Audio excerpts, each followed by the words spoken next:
Oh, hello there, and welcome to the stream. I am the Wombat of DM, and we are in session 68 of our Seregen campaign. Let's introduce our party and guest. Starting with the party, of course. Go ahead. Hello, I'm the Banewall, and I have coffee and a boiled egg. But more importantly, I play Belzian, who is the half-elf monk of the party. Hiya! I'm Amethyst. I play Roger, the Wood Elf Assassin. Wood Elf Assassin? Yes. But will he? I'm Shade. Sorry. I'm Shade. I play the human paladin Ulrich Oakenhearth, and I definitely know how to use the mute button and how to unmute myself too. I am Jaeger. I play Jorvik Venisonburner, the Halfling Ranger, and I have a French press carafe full of RP1 rocket fuel, so I am ready to go for the night. I'm Atomic. I play Zippo, and true to character, I am petting a dog right now.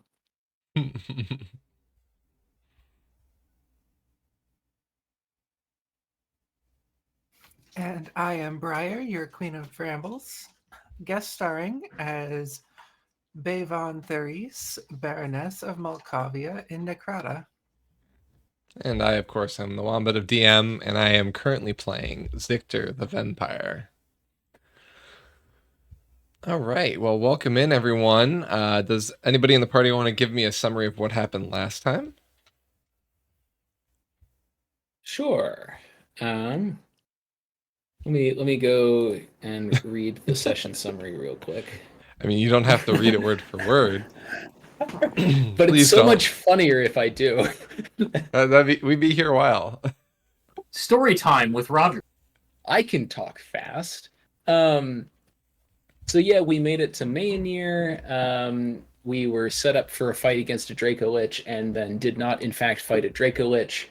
We instead meet Baroness Bevon Therese again, and we're going to be chatting with her. We spent a great deal of last session chatting with her, trying to renegotiate this contract in a way that makes her feel safe and makes us feel safe, which is why it has taken so long.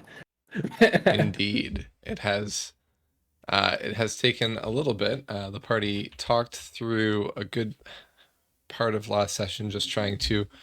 The party and the Baroness both kind of going back and forth regarding specific aspects of the contract. And hopefully today we'll come to some resolve. It won't be a fully contractually based session, but sometimes battles are of the words and sometimes battles are of the feet, or something like that.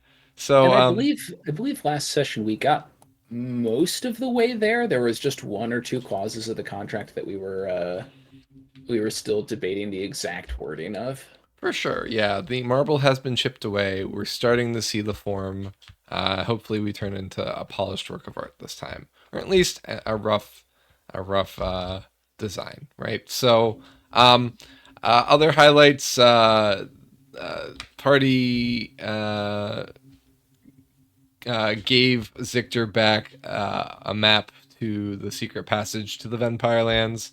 There's a lot of consternation there. There was some magic, anti-magic fields that the party learned about that are in Maynir, as well as they learned about a thing called liquid rock, which none of them have ever encountered before. So those are all some fun highlights for. And they're currently finding themselves in what appears to be an abandoned mine, petrified through time, and that's where we're kind of treating with the Baroness at the moment. Did I hear somebody on mute? Okay, well then I will leave it to the group and to the Baroness to continue negotiations. Oh, would we like somebody? I'm guessing I'm volunteering for this. Would we like me to read over what we had for the contract so far, and which points were still in contention, just for everyone's memory? That sounds fair. Sure. They exercise is great. They say reading is great exercise for your brain, and Lord knows you need it.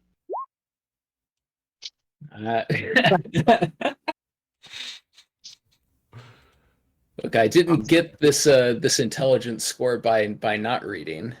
That's right. Exactly. You gotta keep it up. You gotta practice. Or I'll forget. Okay. The parties of the agreement, Baroness Bavon Therese, and the adventuring party representing Relic and Seregen, currently comprised of Roger, Zippo, Ulrich, Belzian, and Yarvik, hereafter referred to as the Diplomats. Clause number 1, Baroness Bavon Therese will make no attempts to harm, attack, or otherwise bring harm to the Diplomats or to any of their companions or associates within her sphere of influence, either directly or indirectly. This clause extends to after the negotiations are concluded up until the Diplomats are safely out of Mayanir. Number 2, the Diplomats will make no attempts to kill or destroy Baroness Bavon Therese unless provided express permission to do so, so long as Baroness Bavon Therese abides by the terms of this contract. Number 3, Baroness Bavon Therese will make any and all efforts required to grant the Diplomats peaceful audience with the rulership of Necrata for the purposes of negotiating a peace treaty between the lands of Necrata, Relic, and Seregen. And then Baroness has added that the success of those negotiations is entirely up to us. Clause number 4, Baroness Bavon Therese will provide information detailing the nature of the rulership of Necrata. This is the same clause as with Zictor. Basically, if we have questions that matter about the people that we're about to talk to, she'll answer them for us. I love that. I love that within this realm, there's boilerplate contract language. So I'll point out some differences to this from the original contract. It's been kind of shortened to between King Zechariah and Queen Cordelia instead of the king, and then in parentheses named Zechariah and Queen named Cordelia. And then at the end, Baroness Bavon Therese will be released from this obligation once the diplomats have begun negotiations with Queen Cordelia. So those are different. And then also one thing that's different is provides information and advice where possible towards fulfilling the goal the diplomats have in negotiating a treaty between the realms of Necrata, Relic, and Seregen, which was different from that standard of the original contract. Okay. Clause number 5, Baroness Bavon Therese will secure the diplomats' safe passage out of Mayanir regardless of the results of their negotiations. Should negotiations be successful, Baroness Bavon Therese will secure the diplomats' safe travel to the realm of their choosing, Relic or Seregen. We will probably be taking it to Seregen, but who knows? Clause number 6, the diplomats will immediately release Zictor from his current state of imprisonment and from his obligations from their contract with him.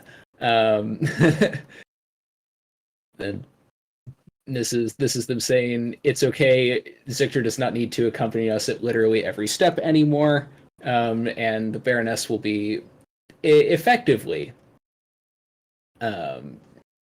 fulfilling the same role as he was.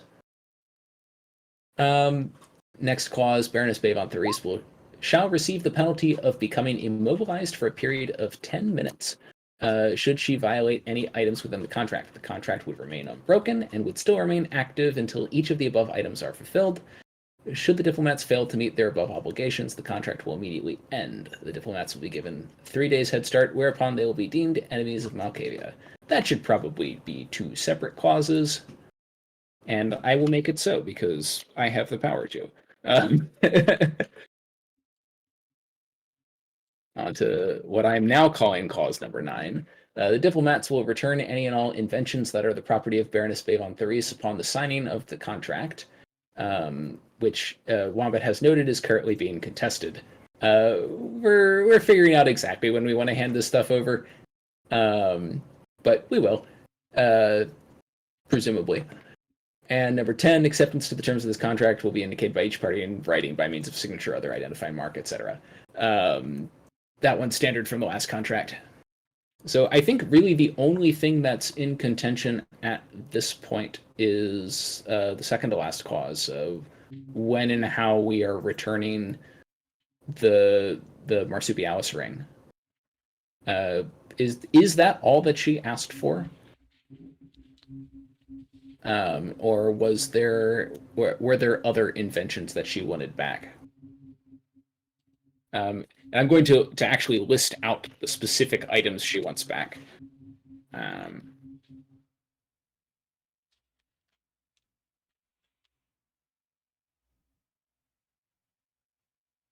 Baroness? Um, Josh did not tell me anything else in that bag of stuff specifically, so I'm going to assume that Yeah, I basically pulled off of your sheet what was in the bag, which was basically just that. Okay, so instead of any and all inventions, we can just replace that with the marsupialis ring, or do you not want that written down in the contract? well, I think Bavon knows about the marsupialis pouch, but she doesn't know for sure whether or not that's the only thing, and she's like covering her bases. Hmm.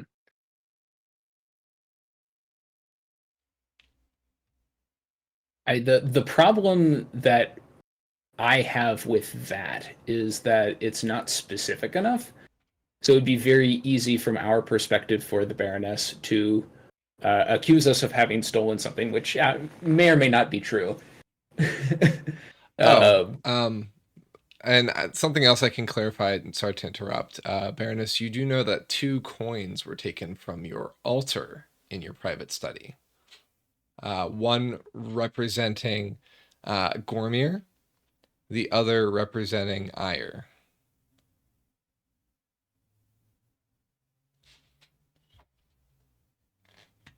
oh, out of character, we definitely don't have those anymore.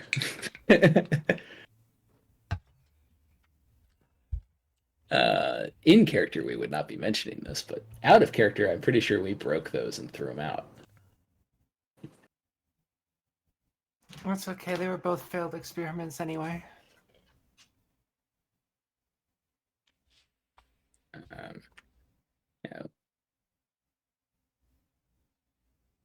yeah, we can return the marsupialis ring though. I think if it's a conversation, maybe Ulver could point out, look, we have one side, and we know as a result maybe where the other side is, but we didn't, what we didn't monitor what was inside, so the person who had the other side may or may not have taken things from there.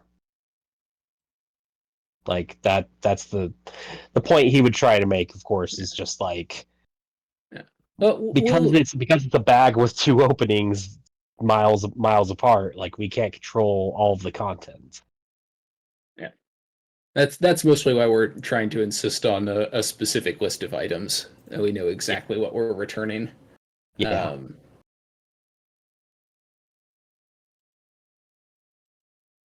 Rather than discovering that, say, some of the things we've been holding on to that we didn't even get from the Baroness's residence were actually her inventions.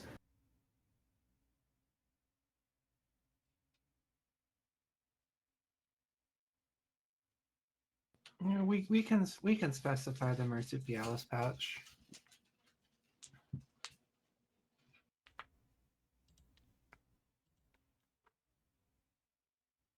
Okay, the diplomats will return the marsupialis pouch. And then I think the only other thing in contention was when we would be giving it back. There was also the clause that if you were not going to give it back immediately,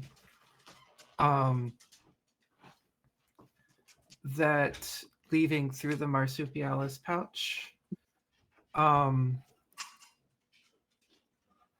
would constitute us being safely out of Maynir, and then that would effectively end the the contract. Yeah.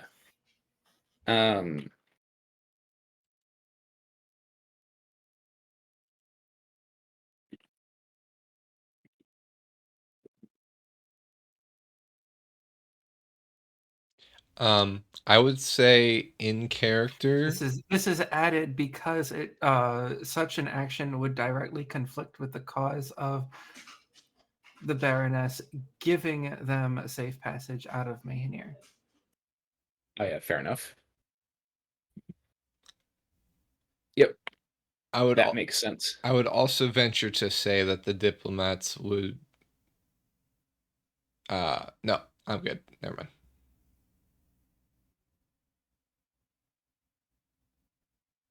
I think I had another delay in processing. That's all.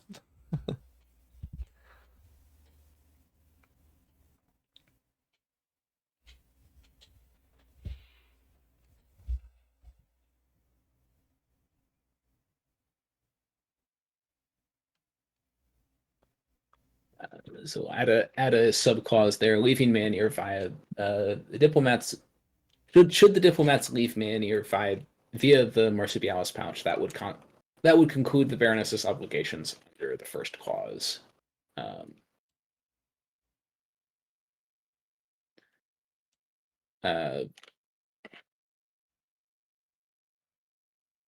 Yeah.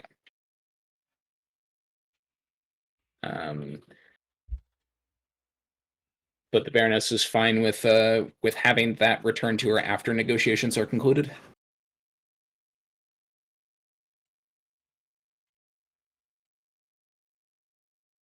Yeah, she is.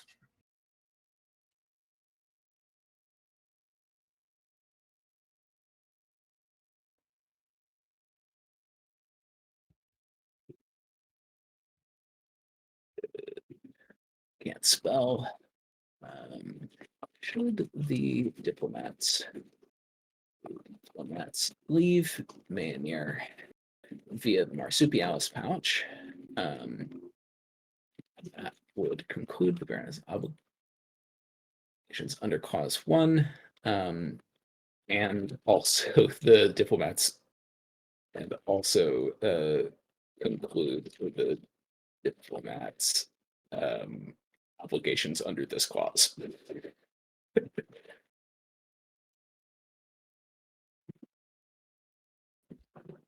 Okay.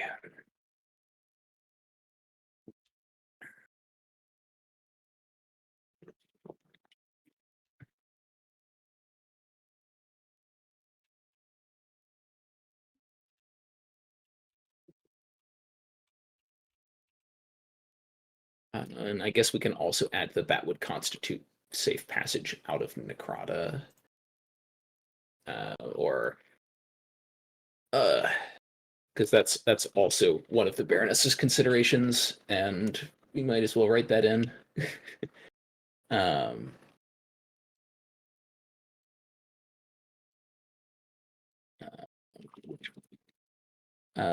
That would constitute safe passage from Mahanir, and Necrata. And we should move what is currently Clause 8 to the bottom. Yeah, we can. I will drop a list with the clauses in a revised order.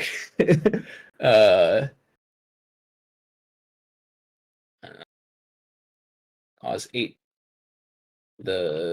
What acceptance constitutes should be the last one, but yeah. Should the diplomats fail to meet their will be given a 3 days head start.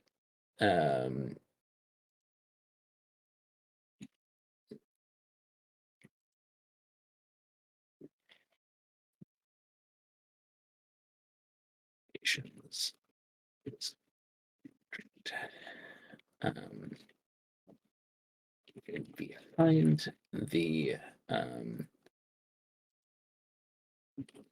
Alice pouch will also conclude the diplomats' obligations under this clause. All right.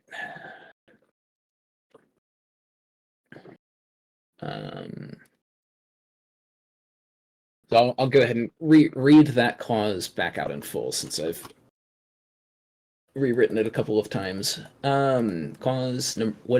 I'm now calling clause number 8. The diplomats will return, in quotes, the marsupialis pouch, in quotes, which is property of Baroness Bavon Thuries, after negotiations with the rulership of Necrata are concluded.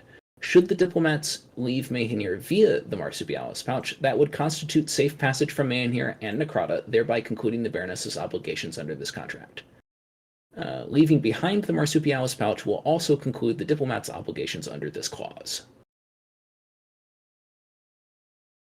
Is everybody okay with that? Yep. You see, that makes sense. Yep, and then the clause that got moved down towards the bottom of the contract, should the diplomats fail to meet their above obligations, the contract will immediately end. Let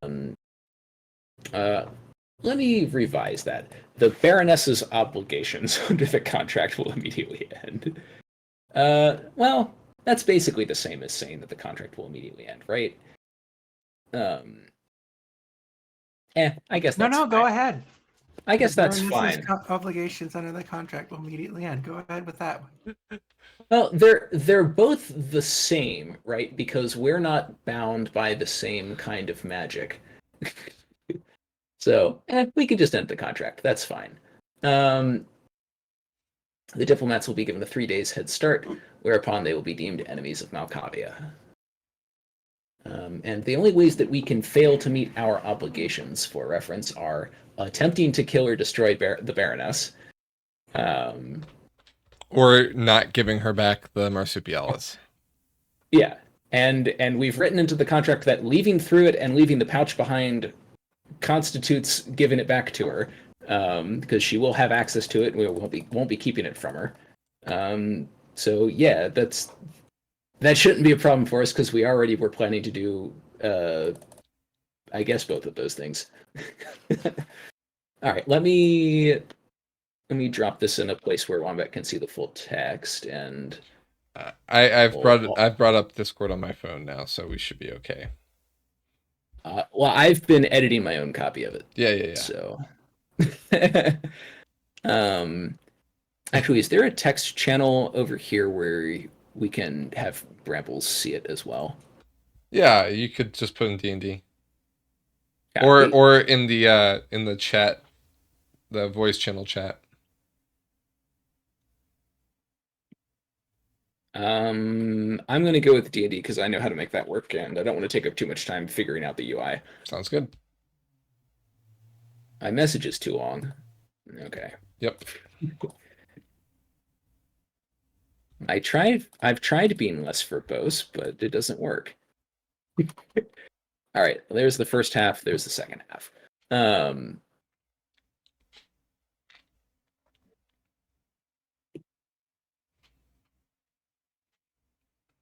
Everybody, it is in the D&D channel of this Discord, the Wombat Discord.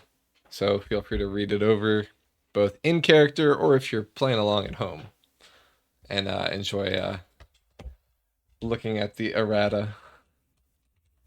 I'll plug the Discord in as well.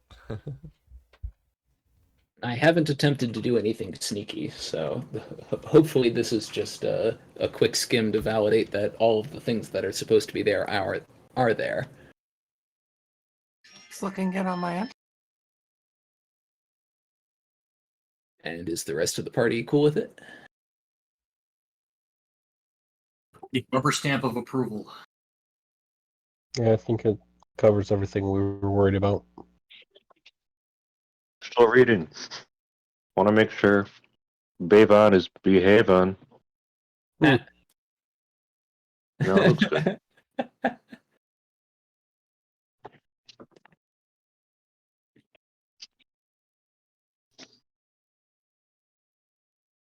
Behave on the only way she knows how. Like a baddie.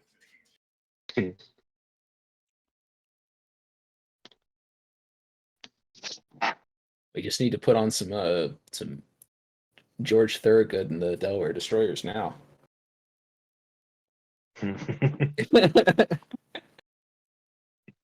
So while the party is reading this over, and so is Bavon, I will say that Zictor has kind of switched places with Roger, as Roger's kind of been the point, and Belzian's been kind of jotting down things beside him. So Zictor has kind of gone to the back ranks of the group. The Baroness's denizens have been kind of waiting patiently or nervously, if it's Femur's case, over on the other side of the small chasm between you two. Femur hasn't gotten any closer, correct, Baroness?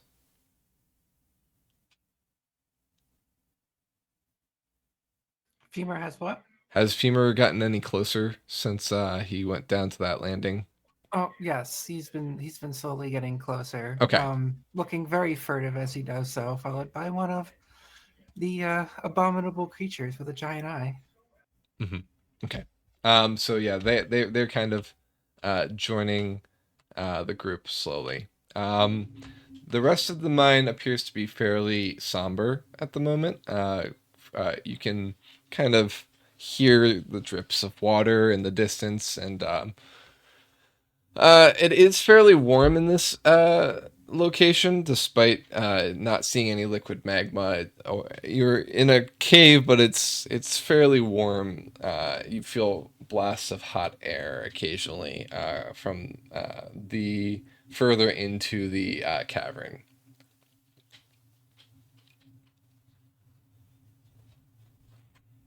There is no signs of the Dracolich, however, from before. That's a shame. Somebody should really make a sign. I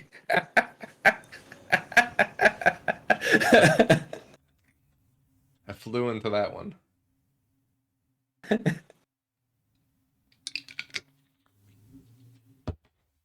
It's okay, I was dragging my feet with the puns. I just thought you were winging it.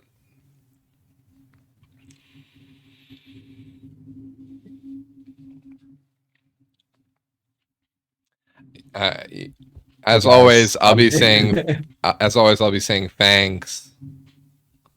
All right. Seriously, a few Let's scale puns this are cliff. good. Oh, god damn it.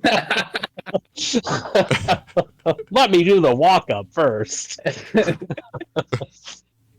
If we don't calm things down, it's gonna turn into a bloodbath. only if the Baroness is running the water. See, I love that. I love that because it wasn't a pun, but I would think that the Baroness would make that quip thinking it was. Clever wordplay is always appreciated. Vampire jokes suck. Because I think there's a certain earnestness to that comment. Yeah, she's like, not really joking. Yeah, right. The best jokes have multiple layers, like an onion or the skin. Or the skin, yeah. Your epidermis is showing. Ooh, cover that up. Scandalous.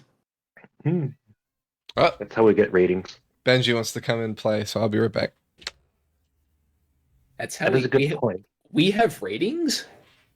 Should we, nicify ourselves up a bit more if we're going to be meeting royalty? We all have, well, most of us presumably still have some of our formal clothes. I never took the robe the Bronze Dragon Clan gave us off. And honestly, of all of the people to represent Relic, Zippo's the best. Yeah. I am the Bronze Kobold. I'm back. Welcome back. Okay. Well, if all are happy with the contract as written, we will present it for the Baroness to sign and then sign it ourselves, presumably. Aye.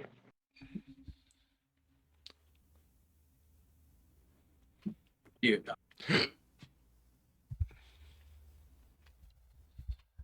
All right. So Belzian presents the page with the uh, details of the contract on it to the Baroness.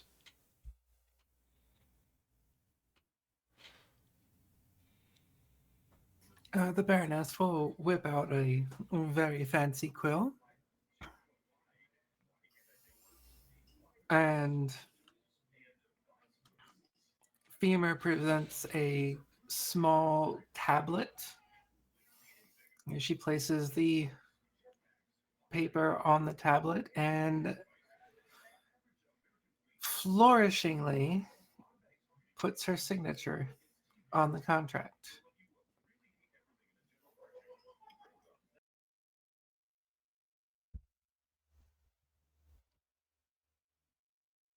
Excellent. Roger will borrow Belzian's quill and sign it himself. Important question: which quill do you borrow?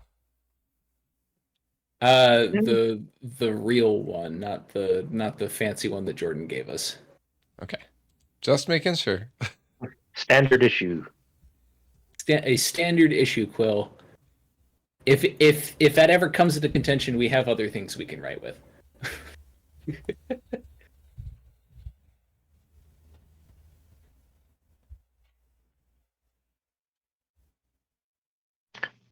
All right. Have at her, fellow. So everybody signs.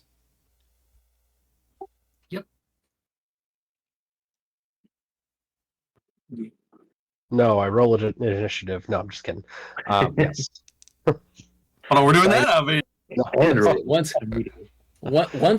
the party has signed, we will, I guess, release Zictor from his obligations. I guess, and I think symbolically that would just be ripping up the contract, right? Mm-hmm.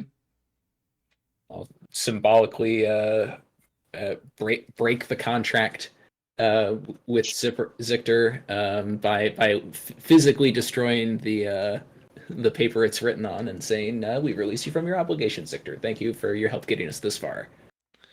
Zictor snaps a finger, and a flame kind of comes off from between his fingers, using prestidigitation, and he holds it out to Roger for the pieces. We'll take the two pieces and set each of them on fire. Is this required? He nods curtly, and he also pulls out the map that Zippo gave him, and he lights it aflame as well and watches it burn. Satisfied. He lays them both on the ground and watches as they smolder and turn to ash.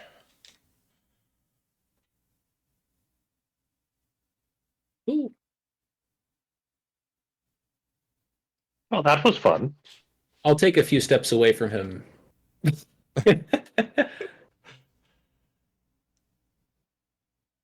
Well, it seems our business is at an end.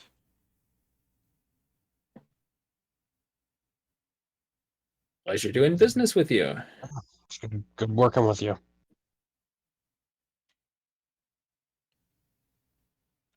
By your leave, Baroness, I plan to leave at haste for Maynir. You have nothing else you have nothing else you wish to have returned to you, do you?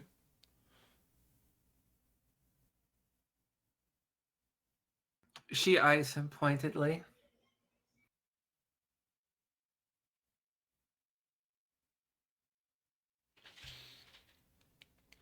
Unless Go ahead. you know something. Well, there is one thing. And he kind of whistles, and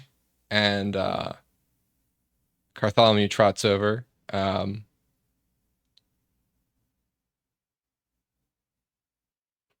Waiting expectantly for him to enter.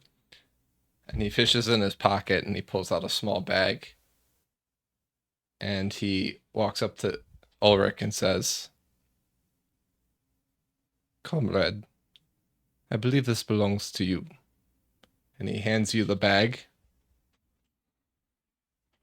Walks over to Bartholomew, gets in, and rides off. He heads straight down the cliff, through the mine itself, and then back up the other side. Bartholomew seems to have no problem climbing the inclines or scrambling up before disappearing out of sight to the south.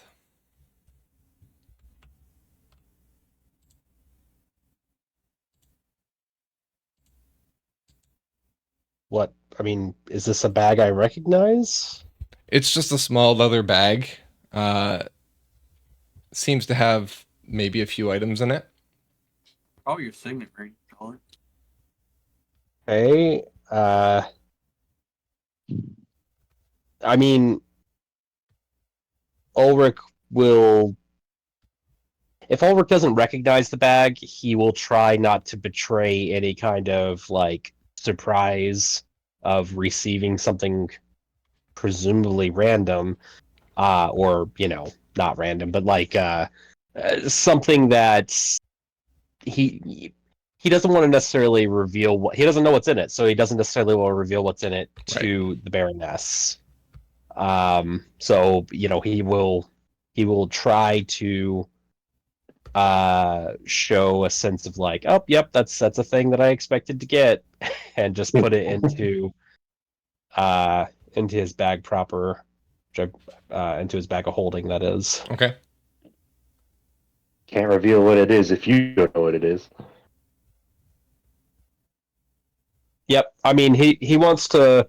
I guess he said, or not that I don't trust him, but I should make sure it's all there. And I'll open it up real quick. Like turn around and like you're checking your hand at poker. yeah. I mean, just like, oh yeah, I should just make sure that there's that everything, nothing got taken out by mistake. Mm-hmm. Exactly like he's bluffing. Yeah. Hand in poker. Yes. Yeah, let's roll that first. Sure. Uh, that's a 25. That's a natural 20. Very nice.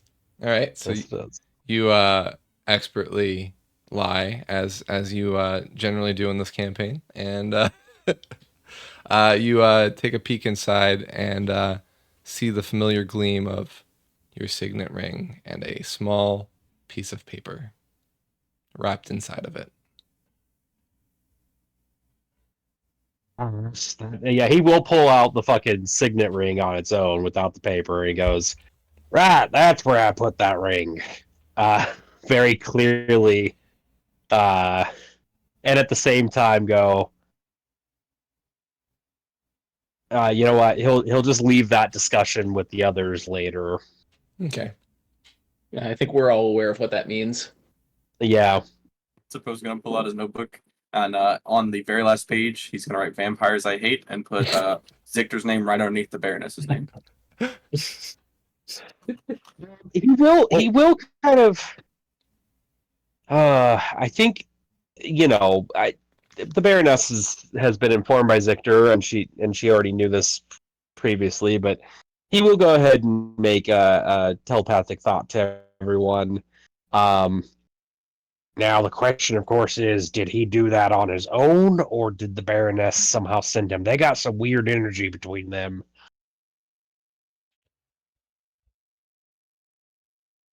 And also, did he use the marsupialis?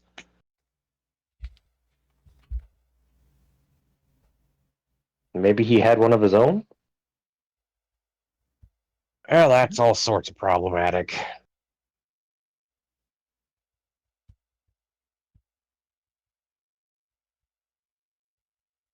Well, hopefully we start getting some answers soon. Then we Yep. can get the heck out of here.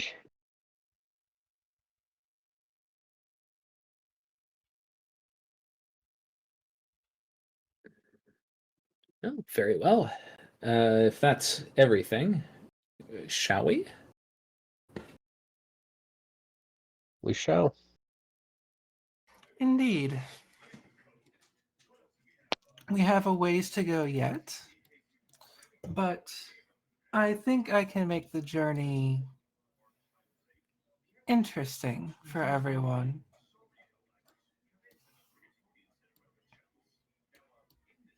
Must we? I concur. Boring would be amazing. Oh, come now. You can't tell me you were not impressed when you saw the Dracolich. I like the Draco Lich just fine. From Roger looks at Zippo. way over there.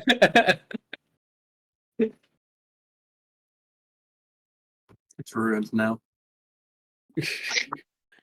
With all due respect, we have seen many dragons. They're very very exciting, but you've seen a few. Maybe you've seen enough. Perhaps this is an opportunity for a cultural exchange. We can learn something of Necrata's culture in the culture of the vampires, not just the culture of the elves. What little of it we've been exposed to. This could be good. Necrata has much more to offer than the Dracolich. And I would be Don't seem like a lot. happy to share with you some of these wonders. And I, of course, will also fill you in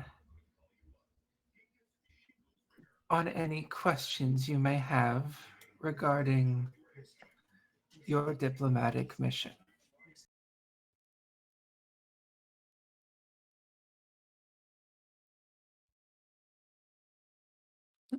Excellent. That is very kind of you. Thank you.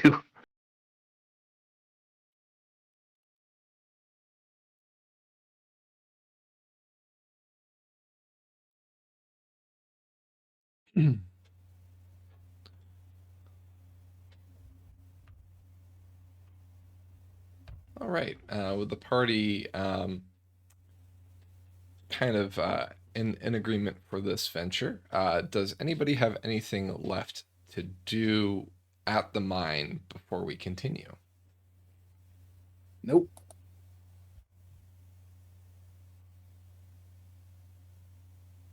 Any things that need to be discussed over the ring? Or we can do that probably while we're moving. Fair. Yeah. Okay. Glad. Baroness, how would you like to do this? We don't really need to lead the party through the rest of the mine, I would say. Since I would everyone's agree. of similar mind. So let's talk marching order. I assume you are in the lead.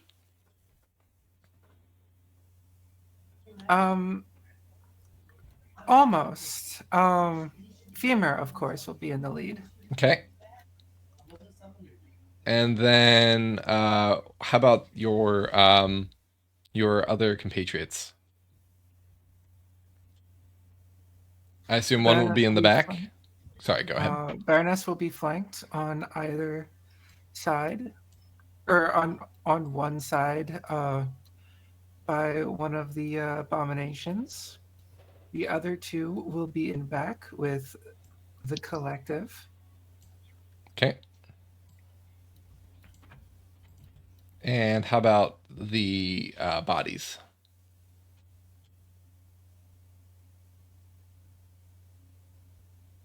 The bodies? Yes, the massive abomination. The collective will also be in the back. The gathering? Okay, you got it. How about the party? How are we? What's our marching order? I was just going to say, what better to motivate us to move forward than a giant shambling pile of bodies behind us?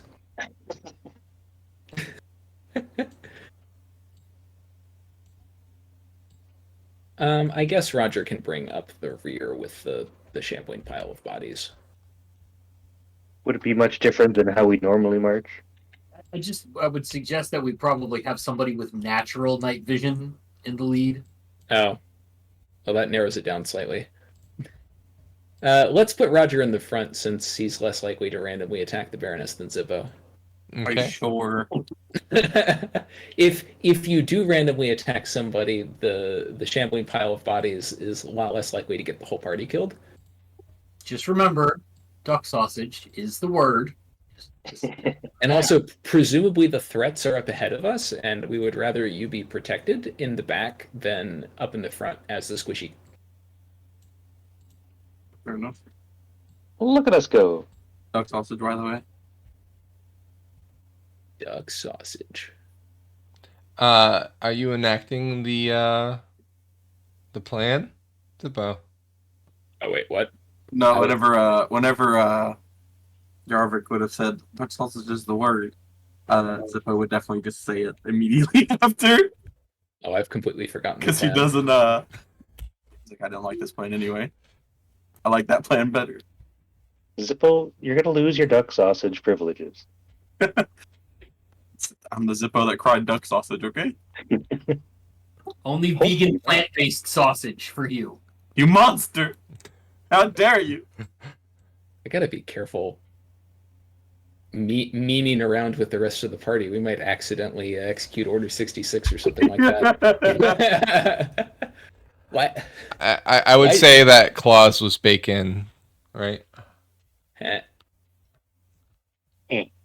All right, so we're in an interesting mood tonight, aren't we? Yes. So I'm just gonna keep this underground passage kind of up for the moment. It's a good placeholder for now for being underground. So the party begins moving through the passages with the Baroness and her group kind of helping to lead the way and guarding the group relatively well. The passage goes south for a small bit more before it begins turning more easternly until it's mostly in southeastern direction at this point, or at least that's what Yarvik tells you with his survival skills. The rest of you are kind of turned around all the way at this point. The only thing kind of helping you is the globe, Ulrich, telling you further updates as to your progress through the mountains. So what I'll say here is at a certain point, the Baroness sets forth one of her creatures to scout ahead. Baroness, I'll let you tell me which one.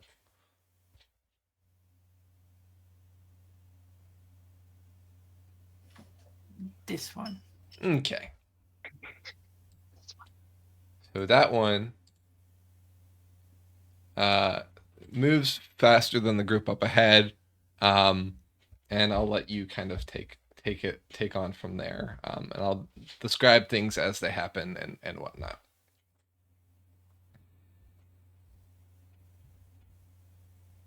Maybe like to explain why why he went up ahead.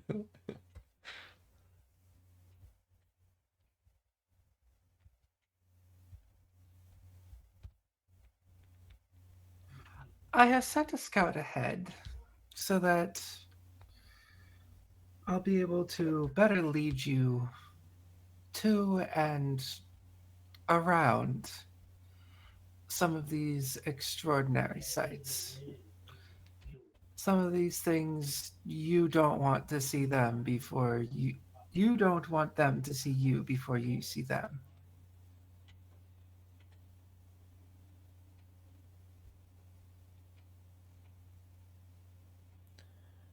At this point, seeming to line up with the Baroness's words, the cavern, which has been steadily growing in size and shape, getting higher and higher and wider, no longer feels like a kind of tunnel at all. It's more like a giant chamber that stretches out as far as you can see into the darkness. The chamber is great. If you've played Skyrim, it's very much like Blackreach in terms of a giant chamber. There are pillars dotting the landscape in every direction that kind of support the Great Cavern. They're natural pillars. They're not like carved out of anything.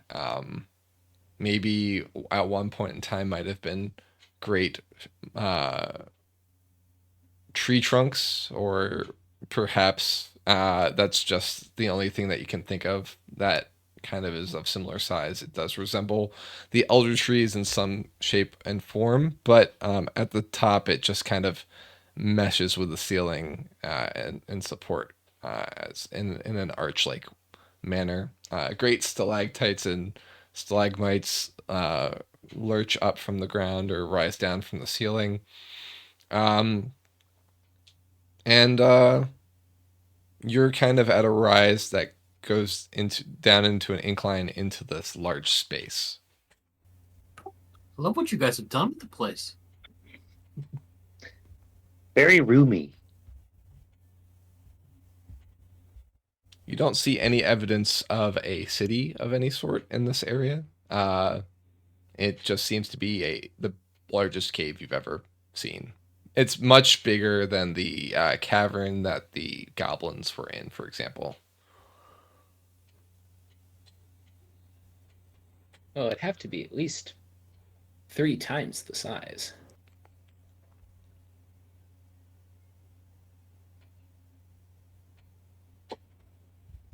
Many of these caverns are older than Necrata itself.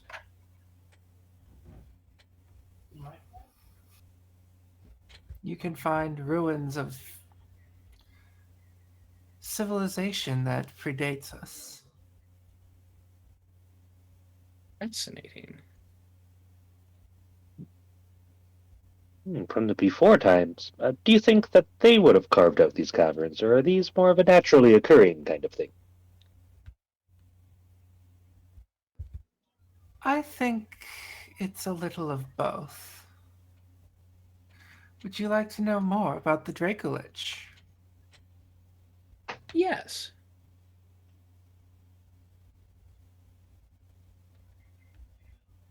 These are the guardians of Mayhenir and of Necrata at large.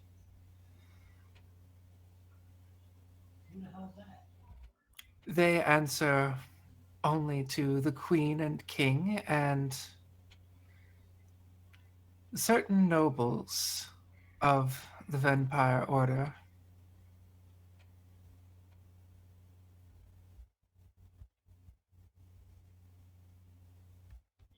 Once upon a time, they were dragons from Relic, as I understand it. Trying to conquer Necrata for themselves. For their mistake, they are now cursed to guard the very land they wish to take.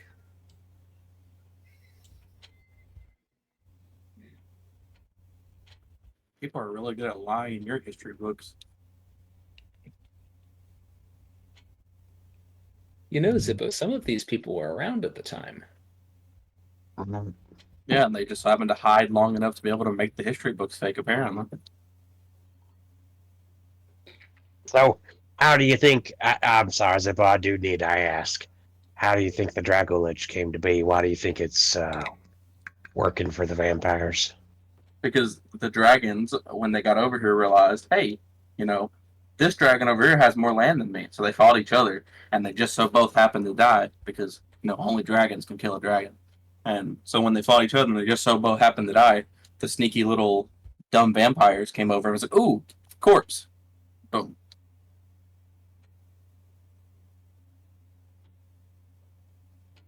Okay.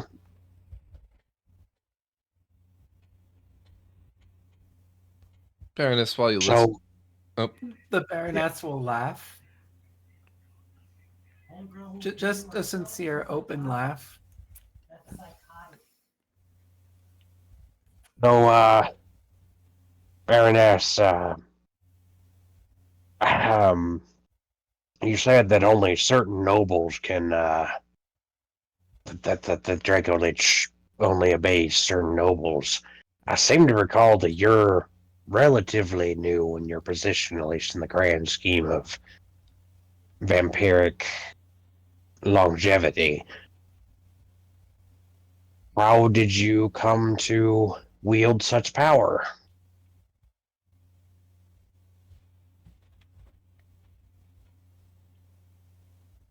Oh, that could be a very long story, depending on how much detail you'd like. I mean, will it exceed our trip to see Her Majesty, or Hmm, I think I can pare it down.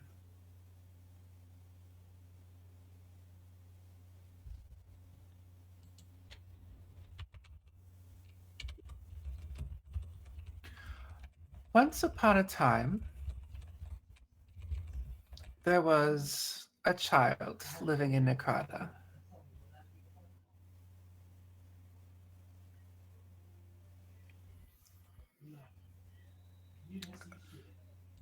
Her family worked a mine in Malkavia, much like the one we passed through.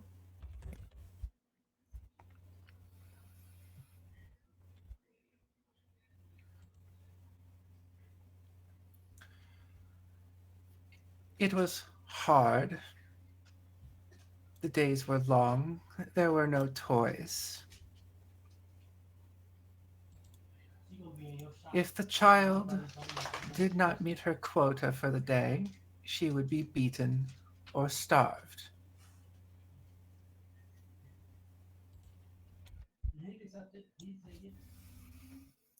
But the child was lucky enough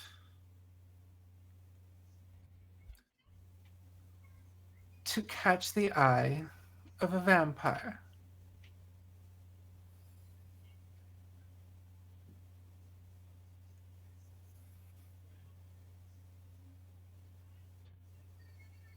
She did not know why the vampire chose to shower her with attention.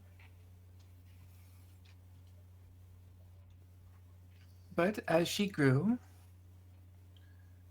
she slowly began to work less in the mine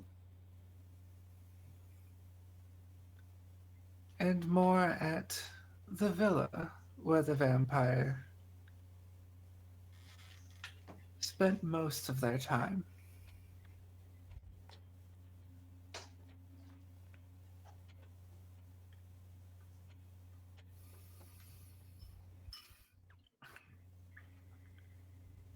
When the child was a woman, aged near 30, she was given the gift to become a vampire spawn.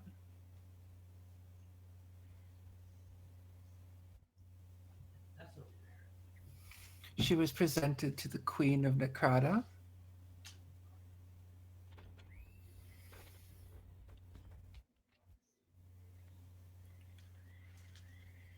who inspired such awe and inspiration.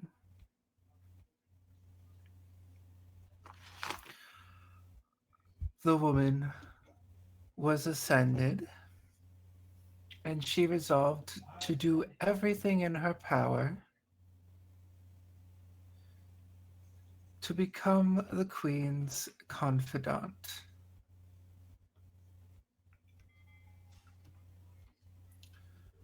When the woman's sire was killed in a revolt,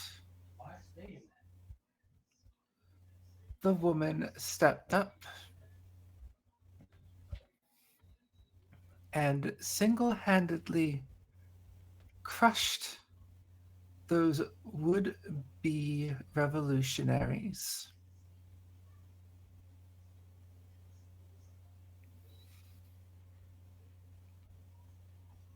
With her magic,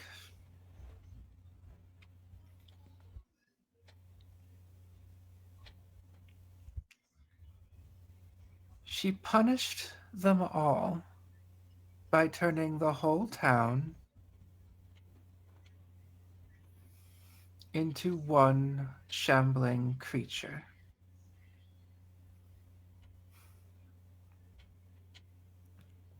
And returned their families to Mayhenir.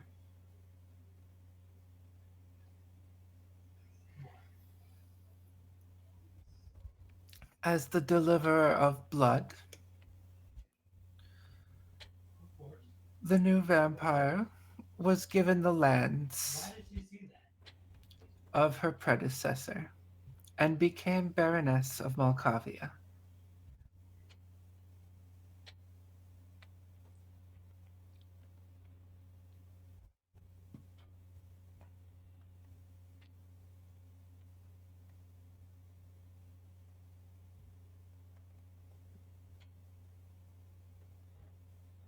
I think that should about do it. I didn't know it was nap time already. That's an excellent story. Thank you for telling us. I mean, I think I we guess if walked you're a past child. that town. I think we walked past that town.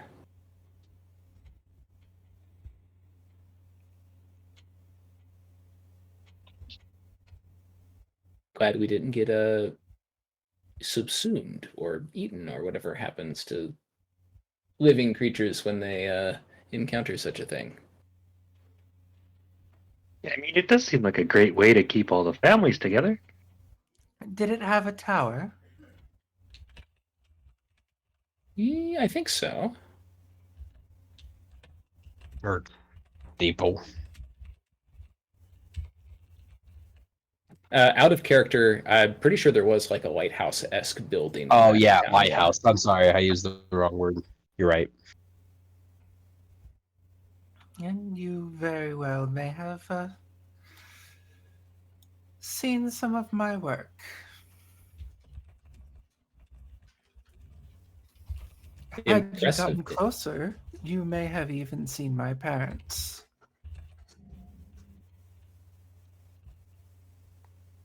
Perhaps, but there's no way we would be able to identify them ourselves. I mean, I'm pretty sure I can figure out which ones they are. Just gotta look for the worst looking.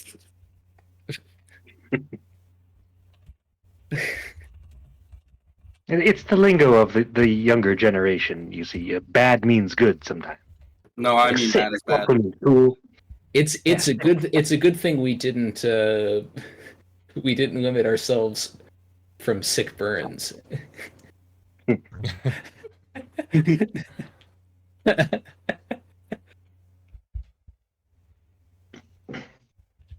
Oh, so that story was just like your story of things that you've done.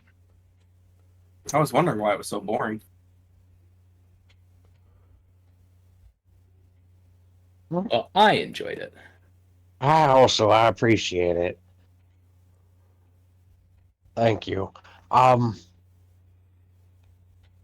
guess there's something else I'm kind of curious there. So I see how you became so important for Her Majesty, but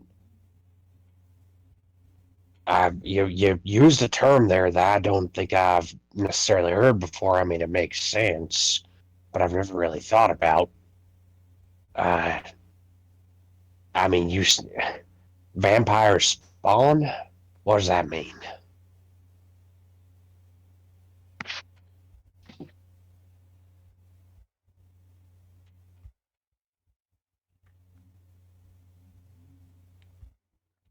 Through a sacred rite,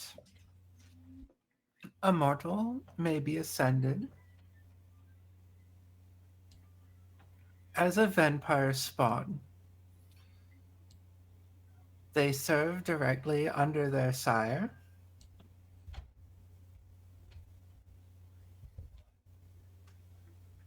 and and are limited in their power.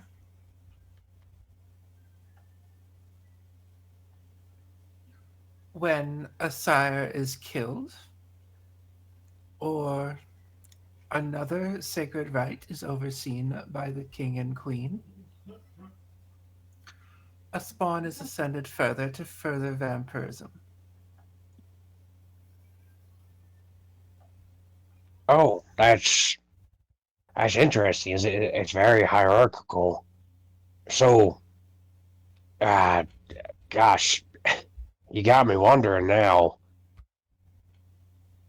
So, if a vampire elevates, ascends, is the word you used, uh, a mortal into vampirism, can that vampire spawn then ascend a mortal, or like is there a nesting situation? Is it a pyramid scheme uh kind of thing, or does the spawn have to wait for further ascension either through the death of their sire or through the elevation from his and her majesty?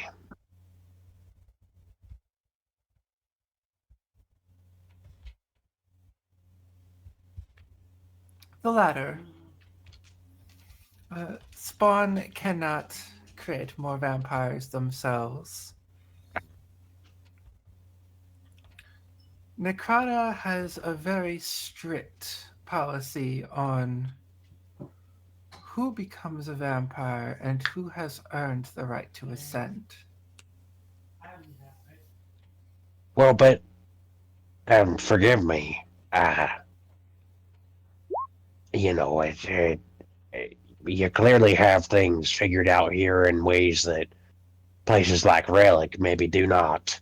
But what happens if, say, Zictor, as a fully fledged vampire, decides to ascend immortal for one reason or another? What happens if that mortal just decides, I don't want to be a spawn, and immediately kills Zictor? Like, wouldn't you have that problem? I feel like, or I'm is sure it kind of once like your upon a contracts? time. I'm sure once upon a time that was an issue. In fact, some uncareful sires might even run into that problem in the more modern era.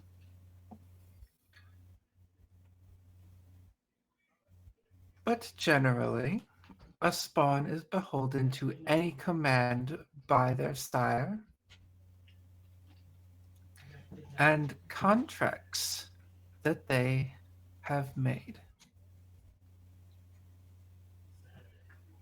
A properly patient and prepared vampire sire will take steps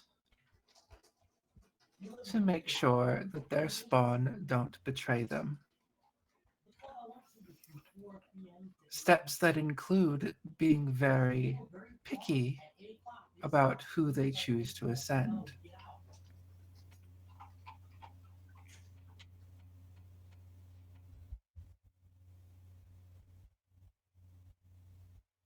Yeah, no, Somebody didn't that get the makes picky rule.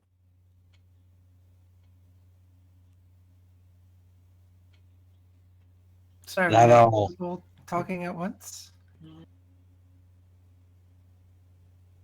I think Zippo said something insulting, and I was just saying thank you. That makes good sense. Pretty much exactly what I would have expected, because you don't want people turning into vampires willy nilly. That would create a bit of an issue, I'm sure. There would be all sorts of issues. Uncontracted vampires causing hierarchical disruption, too many vampires, drinking too many kine, destroying our food sources.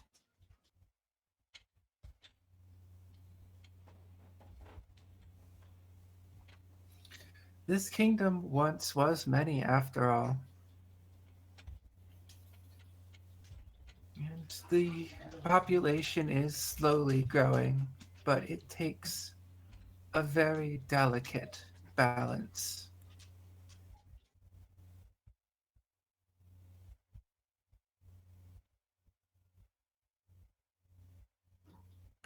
What a freehold. That's a strange name to have in the Vampire Lands.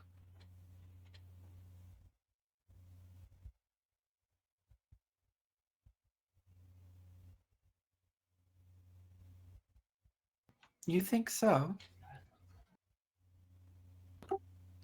Just wondering who's free. I think that would be a question better left for the Queen to answer. I trust she knows what she's doing. Fair. What I can say for both of these questions is that my queen is an excellent pruner of her garden.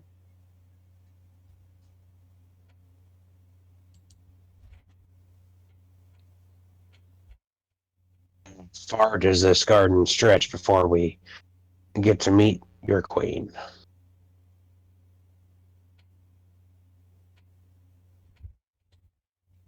I refer to all of Nakata, of course. But we have just under a moon to get to the city walls. Oh, wow. That's a much longer walk than I thought it would be.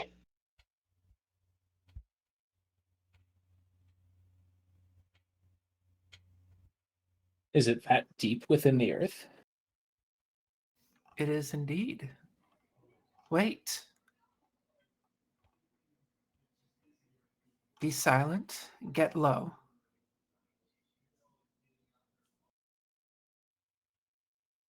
She signals and crouches down herself.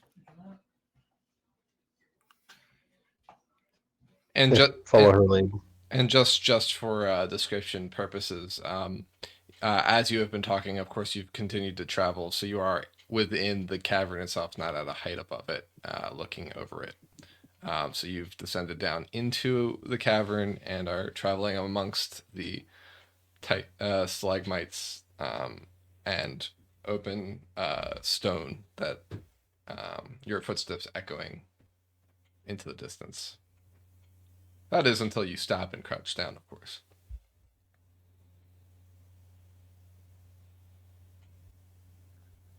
Yeah, seems like a good idea.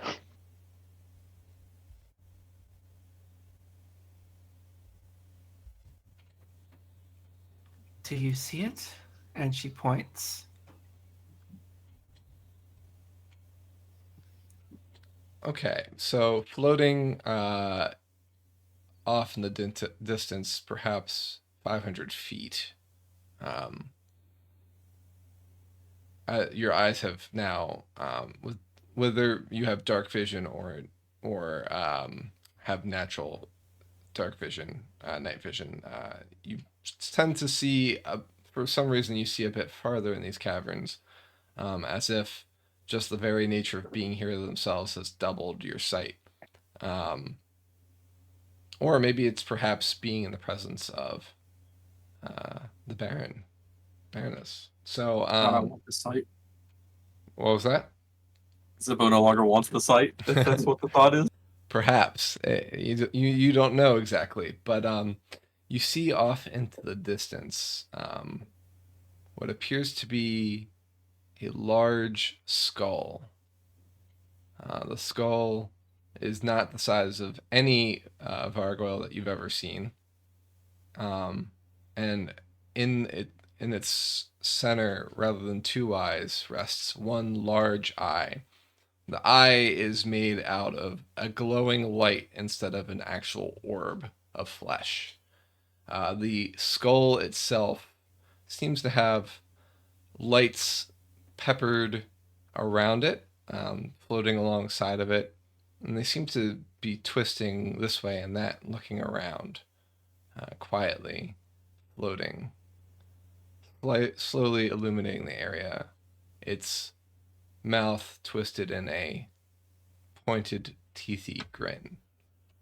I'll post the image into the chat, or I'll put it on the screen, I should say, on the map, and then we'll go to break.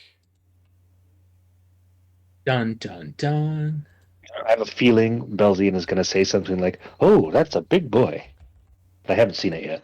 I might need to save it and then post it. Save image. Where did it save? Crap. Don't you hate it when that happens? Oh, it's in. Okay, I know where it is. Doop-a-doop-a-doo. This is the dramatic music that you've all been waiting for. Doop-a-doop-a-doo. Here we go. Ah! Uploading.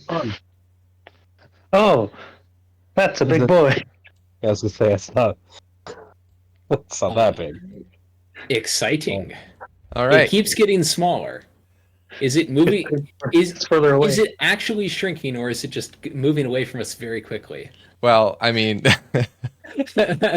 I was just getting it down the size from the original upload, but yes, it's moving. Gargantuan? It's no, it's not Okay. near you in that way. I'm just showing Okay. the image of it for you. You're about 500 feet from it, so yeah. You're currently at a safe distance. Is it gargantuan in size? It is large in size. Okay. Whew.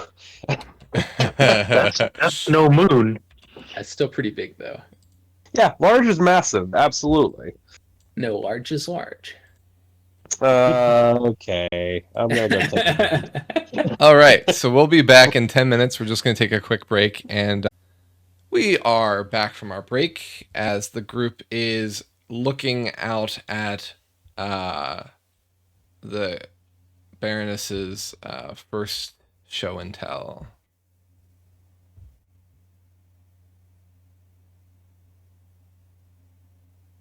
And what did you bring to show and tell today?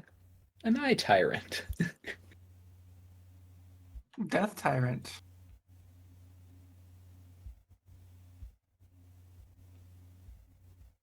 Well, that sounds terrifying.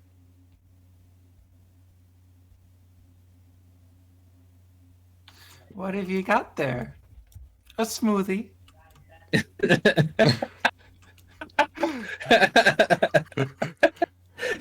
I want a smoothie.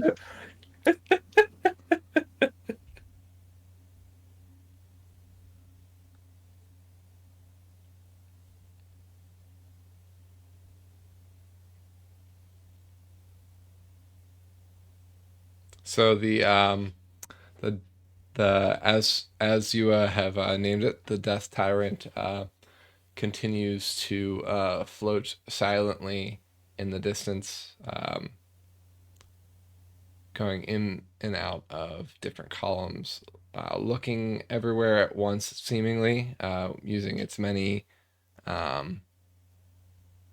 orbs around it and then singular eye in the middle. It is not heading toward the party at this point.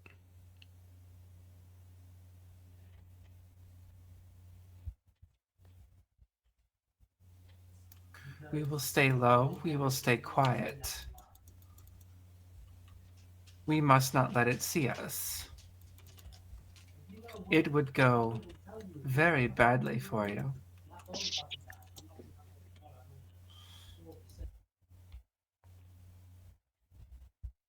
Well, maybe with that attitude.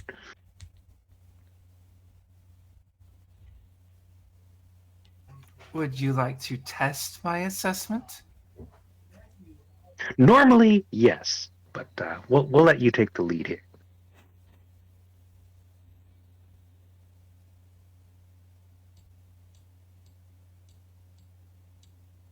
This is a very powerful creature. It refused to bend the knee to the Queen Cordelia, and it paid the price. Even in death, it is difficult to control.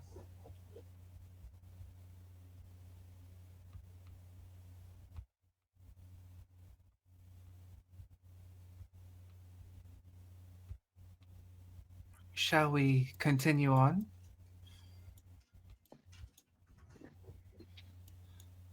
Yeah, lead on, Baroness.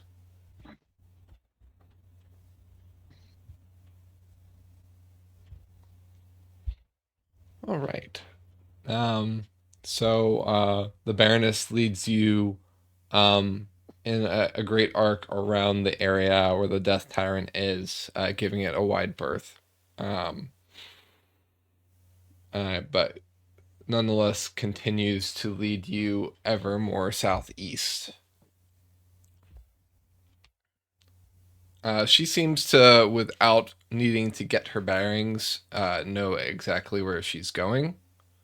Um, she doesn't look around or stop to consider a path.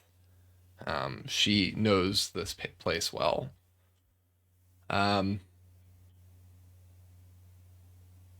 Her minions follow obediently. Their singular eyes glance at the group every once in a while, or they stop and stare off into space before catching up. The great lumbering uh, form of bodies makes no interactions, but just follows mindlessly behind. Oh, that's a good reminder. Everyone should make a deception check.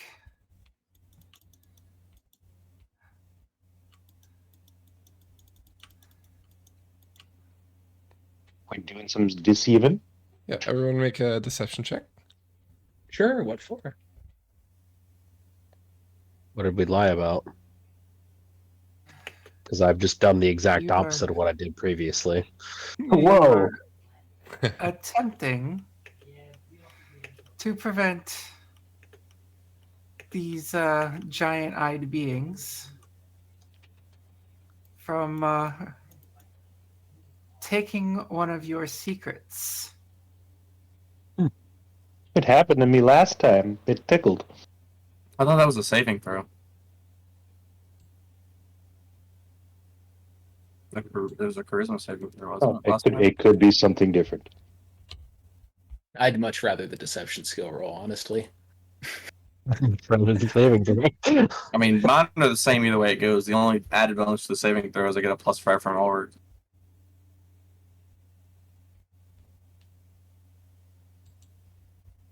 It might have been what? Yeah, but I can roll badly on saving throws.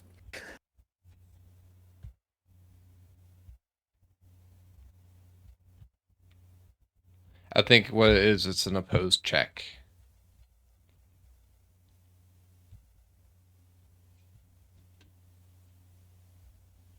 Oof.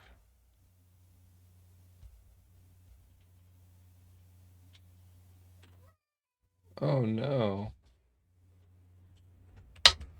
Benji, what's the matter?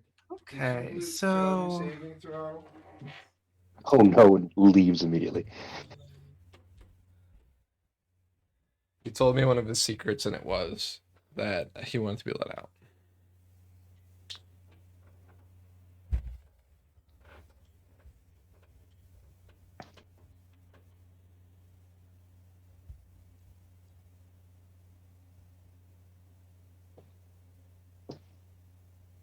All right.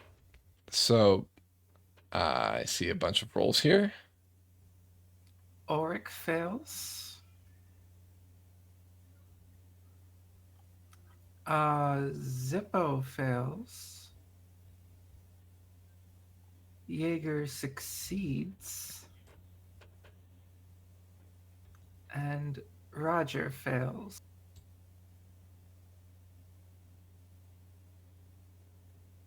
Roger failed. Yeah. Roger fails. Okay. Or Do no, you sorry. see my- Belzian fails. Roger succeeds. Hey, There it is. Our Belzian's secrets not are gonna have safe any with us. Belzian's not going to have any secrets left by the end of this. I'm gonna have to start betraying you all. Although, I don't know if you roll the house rule that one is just a failure. No, we don't. Okay. So Roger succeeds. Not I not literally not with cannot skill roll a checks. Ulrich, Zippo, and Belzian must each divulge to me via one of my Nothics a secret. A deep personal secret. This doesn't violate the contract in some fashion. You're not coming to any harm. Yeah. I don't know if it's like a purposeful, harmful thing or just like a random brain scan. I mean, This some would people, be their secrets could cause harm. indirectly, perhaps, depending on which secret you tell. It would be I- very I- interesting to probe the boundaries of the contract that way. Yeah. I would venture to say that knowledge, while being power, true damage comes from acting upon it.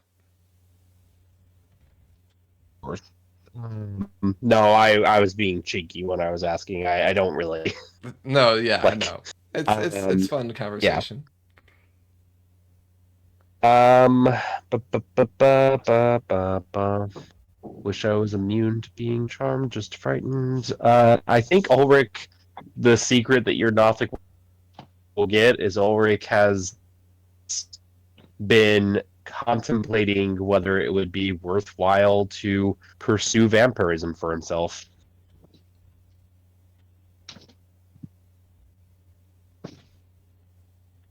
Zippo? I mean, so is it a secret, like the secret thing? Is it something I'm keeping secret from her specifically, or is it a secret that's from like generally Zippo considers it a secret? I would say either. 'Cause I'm trying to think, and Zippo's pretty much an open book. Like, I don't think he has the maturity to keep secrets. Probably something from his like early childhood then, right? Still kind of in early childhood. Mhm. I mean, Earlier You can- childhood. You Thing. can give me. okay, a here's what fact. I'm going to do. I'm You- gonna roll a D100. If it's high, the one I'm thinking of is the one that comes out. If it's low, I'll think of something else from Zippo's childhood.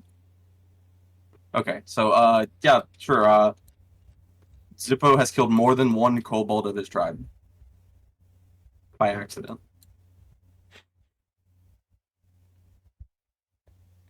And Belzian. That's terrible. Belzian once claimed that he read every single book in the world.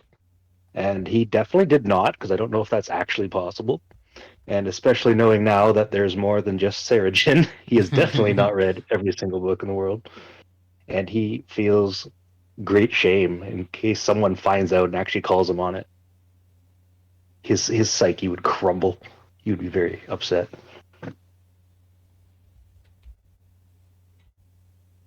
That is a good secret.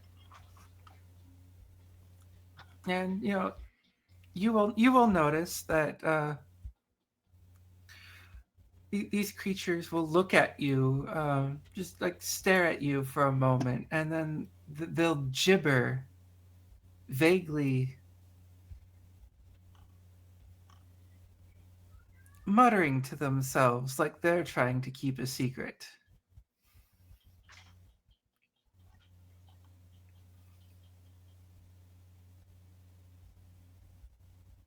Guys, let's hope that doesn't happen again, because I only have one other secret that I can actually think of for Zippo, Baroness, and it's the one we all know. Baroness, what are these creatures? These are Nothics.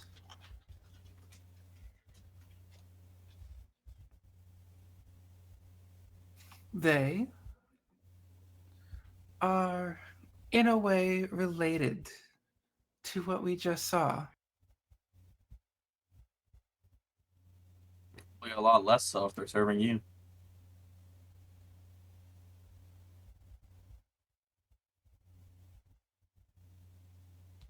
It took some experimentation, but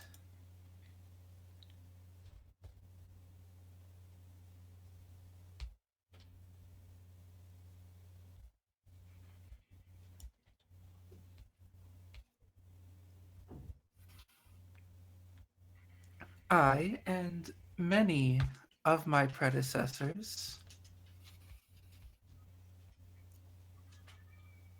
have created, you could say, strains of undeath.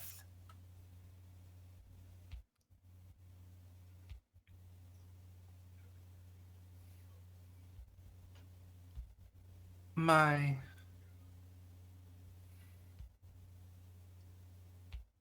collectives, like the village and this smaller specimen here,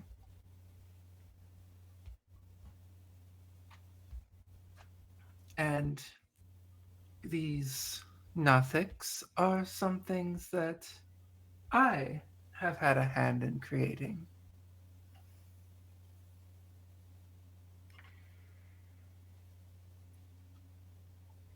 Another such strain would be the Vargui, also related to the creature we just saw. As much as I don't like you, Baroness, I will say the Vargalis are really cool. I disagree. Yeah, I was gonna say, what exactly does that benefit your nation? I don't. I feel like that's like releasing mosquitoes into the world. It's good food for things further up the food chain. Well, sure. Although I would argue, I believe there are things that, I don't know. I'm not going to get into that. I guess I want to understand the ecology here, because I'm not going to get into the weeds on mosquitoes and whether or not we should eradicate them. But I from what I saw, if something dies, that just seems to cause more competition for you all. Because what happens if Vagui comes and decimates one of your livestock towns? Or not to be the smartest man in the room here, but it's actually Vargilis, okay? Yeah, that's what I said, the Vagui. And feel like I mean, we're saying the it same could thing. kind of be like, I would assume, a knowledge thing, because I mean, if you know what kind of Vargilis are around and you see a head you don't normally see, and hey, this is not supposed to be here. Like literally Maybe. keeping your head up. Yeah. As you may have noticed when you were guests in my home, two vampires, they are quite docile, easily controlled.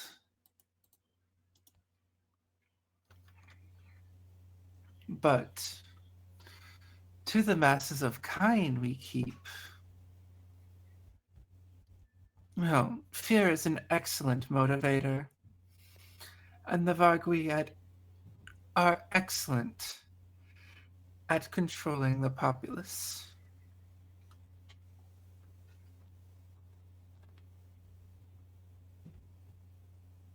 Not just randomly attack towns.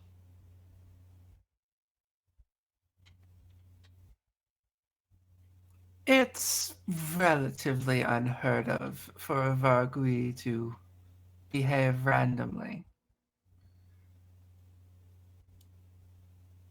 All right, that explains a fair amount about our travels here.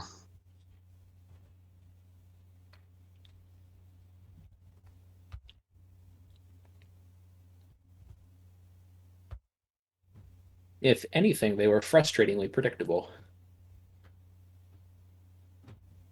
Yeah.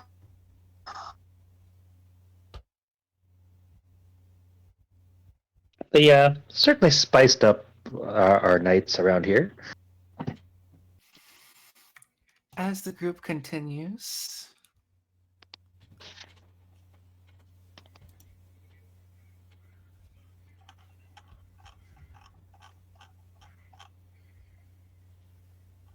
the Baroness waves them,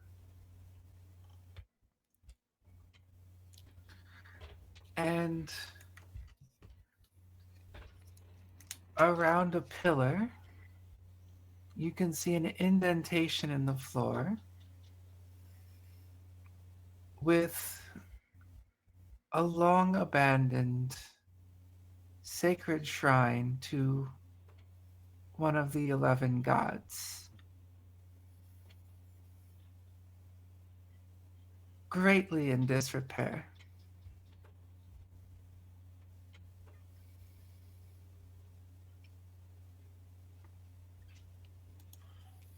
And meandering in that indent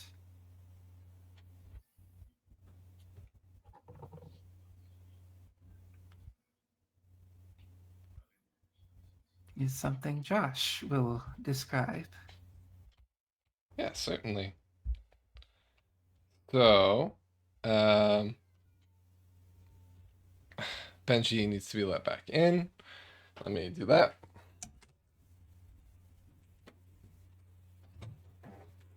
Benji, come on. Come on. Hark, a meanderer. Meanderer? I hardly know her. It's my Benji. Yeah. Okay. Get headphones back on. Okay.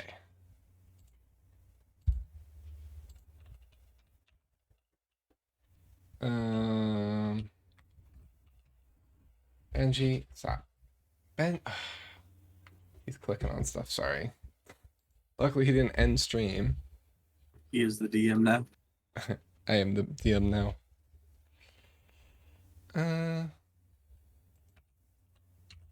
Actually,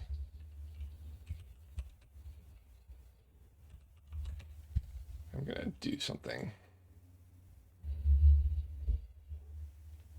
It's gonna make things a lot easier for me. Da, da, da, da, da.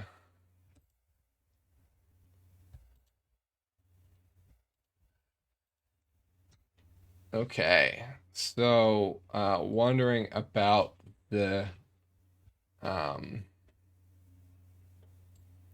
the temple is what appears to be a large golem of some sort.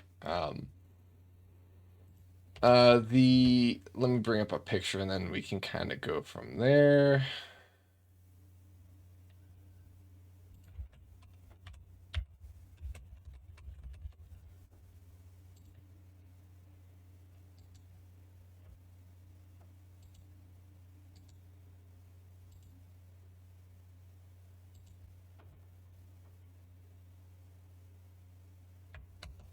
All right. So we'll get rid of the Death Tyrant and bring in Mr. Walkies.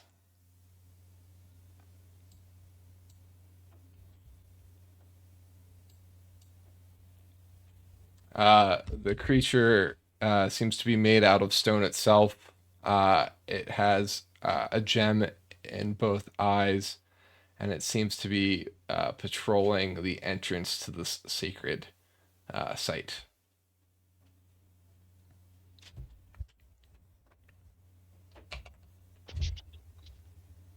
Is there any way to determine which of the gods this was previously a shrine to? I'm certain it's not important. But it is interesting.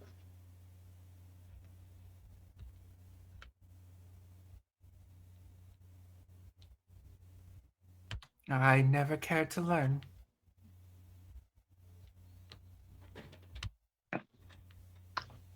That's okay. You never really struck me as a pious one.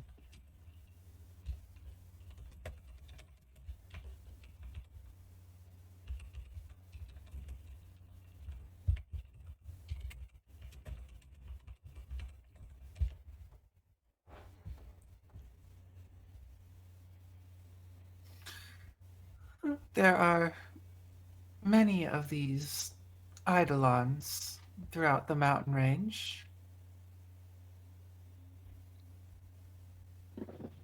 each one guarding a certain location.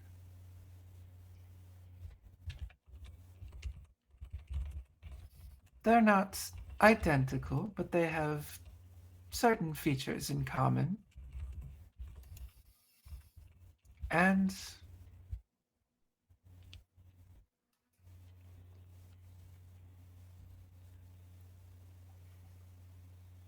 like I mentioned, like I mentioned of the ruins, they seem to predate Necrata.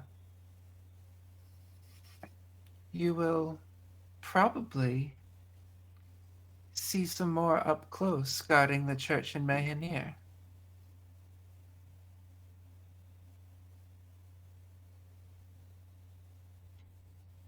That is, if you choose to visit.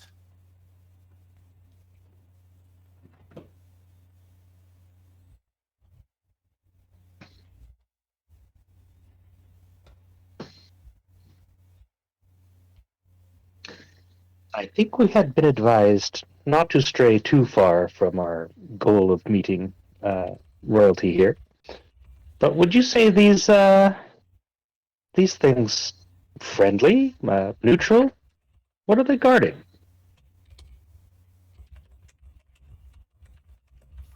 They guard the place itself. Generally, they pay you no mind unless you begin to disturb the buildings or try and take any of the treasures. Um, or what kind of treasures? It depends on the area. Huh. There have been one or two in my lifetime that seem to spark some madness and lose their sense of purpose guarding wherever they're assumedly assigned and begin just attacking anything around them with great zeal.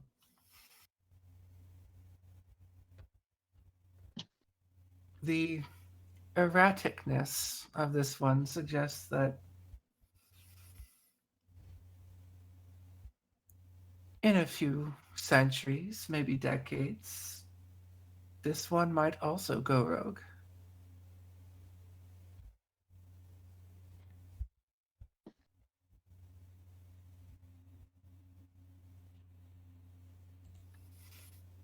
Come, let's not dawdle. We want to get you closer to the city, and I have a particular favorite to show you.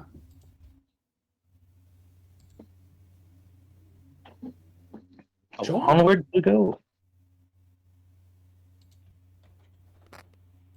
Bye, Mr. Walkies. All right, not long after you move on, you see the Baroness points out a lumbering mass of what appears to be, well, a mound of fungus and vegetation that have legs and some sort of head and tail. Um, the flowers and other plant life that grow on it grow on its back, its neck, on its head. Um, and it kind of looks like it has its own little ecosystem on its back. Uh, you are immediately reminded of a smaller version of the turtles from Halfling Country, except it's definitely not a turtle itself. Um, Let me get it up for you so you can see what I'm talking about. Um,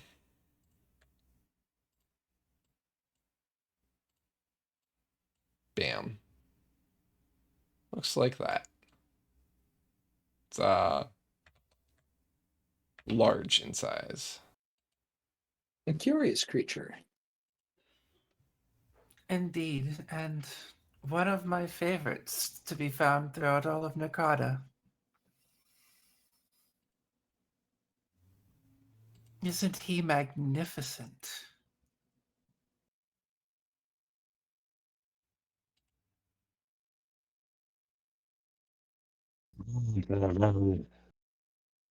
Interesting looking.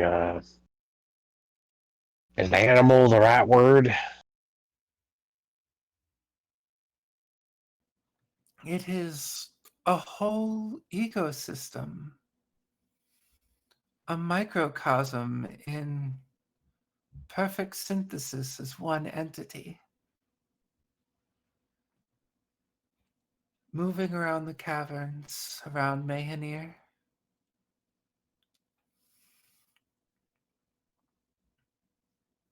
I have tried several times unsuccessfully to get some to thrive around Malkavia.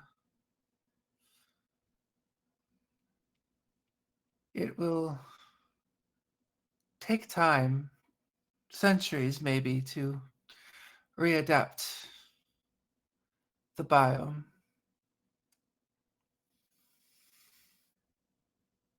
Get some along the river would be very nice.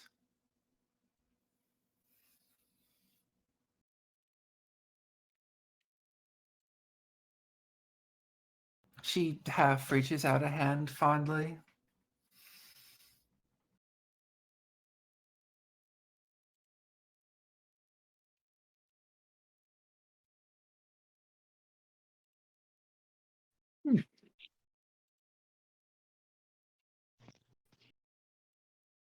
I think it's kind of cute.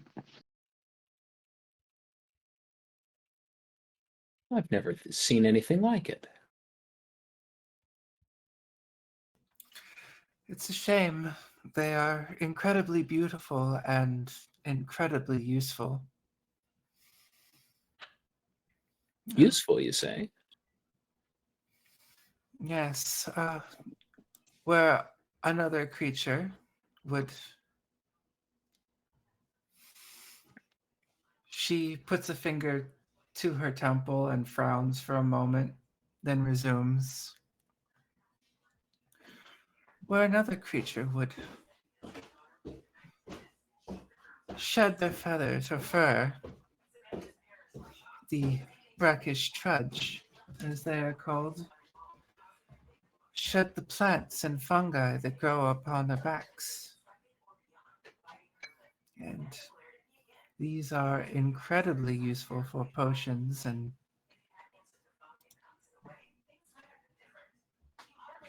spells and remedies.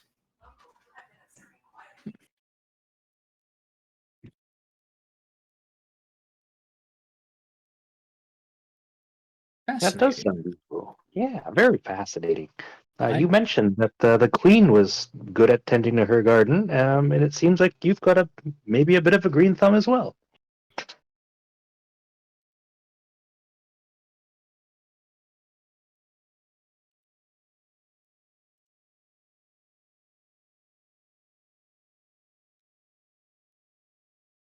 I wonder perhaps if there are any lands outside of Necrata that could support these creatures.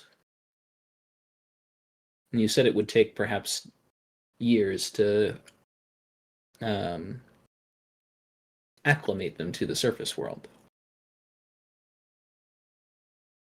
But Seregen does have caves.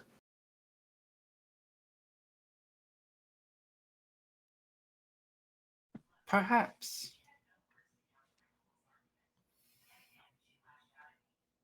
But we must move on.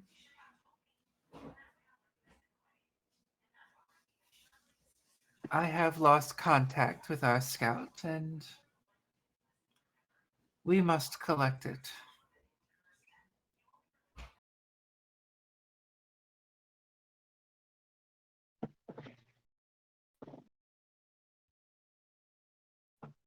All right. The Baroness veers due south instead of the southeast direction that you've been generally traveling. You noticed off to the west of you that there is what appears to be a drop off point in the cavern area that you're at to a lower uh, area below, similar to the height that you were overlooking the cavern from before. Seems like this cavern goes further down and continues to get deeper. Traveling down it doesn't seem to be at this area a very reasonable expectation without proper equipment or ability. But you can see that there's a sudden drop off point. That being said, there seems to be outcroppings that kind of jut out on this ledge. That in various points almost like a jagged surface instead of just a straight cliff. Perhaps at one point the lower area was also part of the area up here and has dropped off. Ultimately, it leaves for a quite severe look.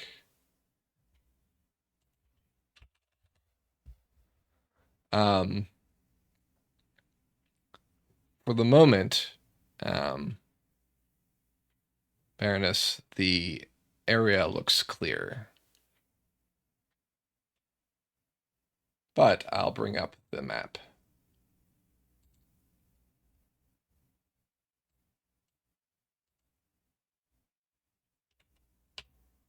Crystals and stalactites kind of dot the area, and you can see purple glow down below.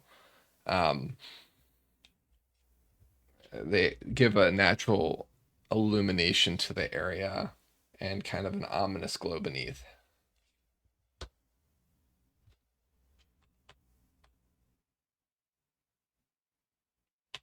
Crystals remind us of the crystals that that fucked with our mounts in Relic.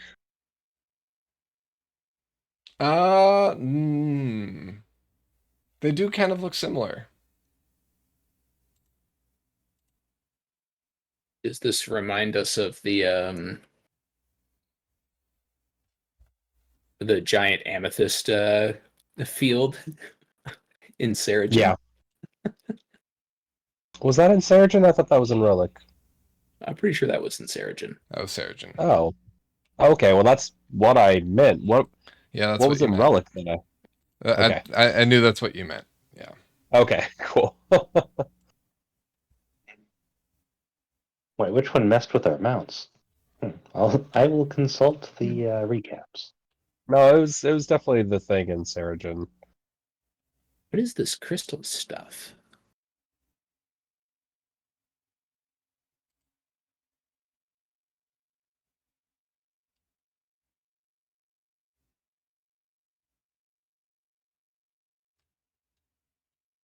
They could be crystals. Just a thought.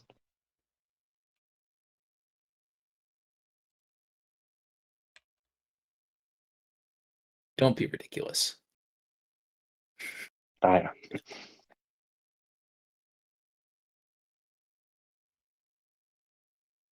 just trying to speak clearly. Crystal clearly. Eh.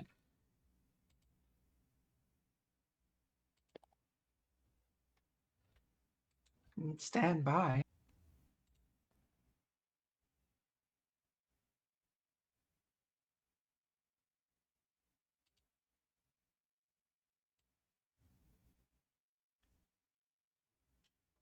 Do you do anything, Baroness? Well, I was asked a question. You should check our DMs. Ah.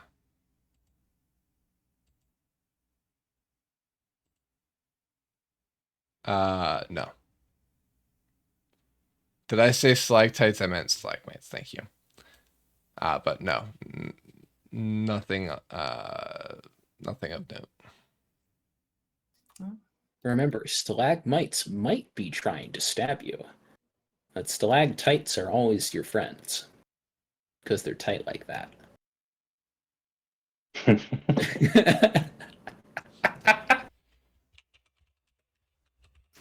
So the Baroness slowly steps forward, Femur sticking with her.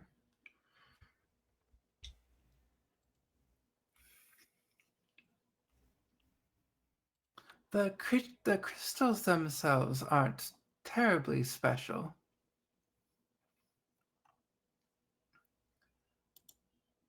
They do seem to be reacting to something. Right.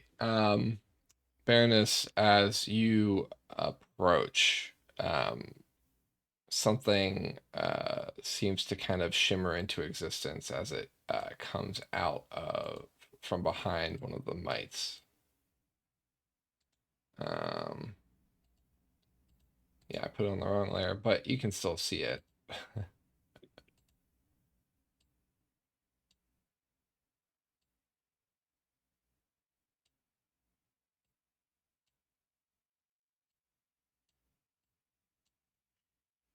um,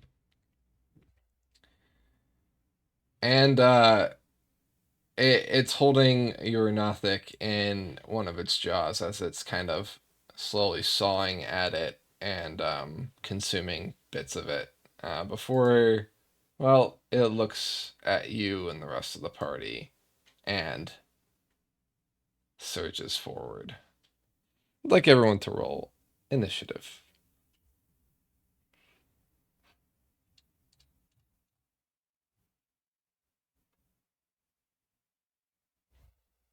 What the fuck is that?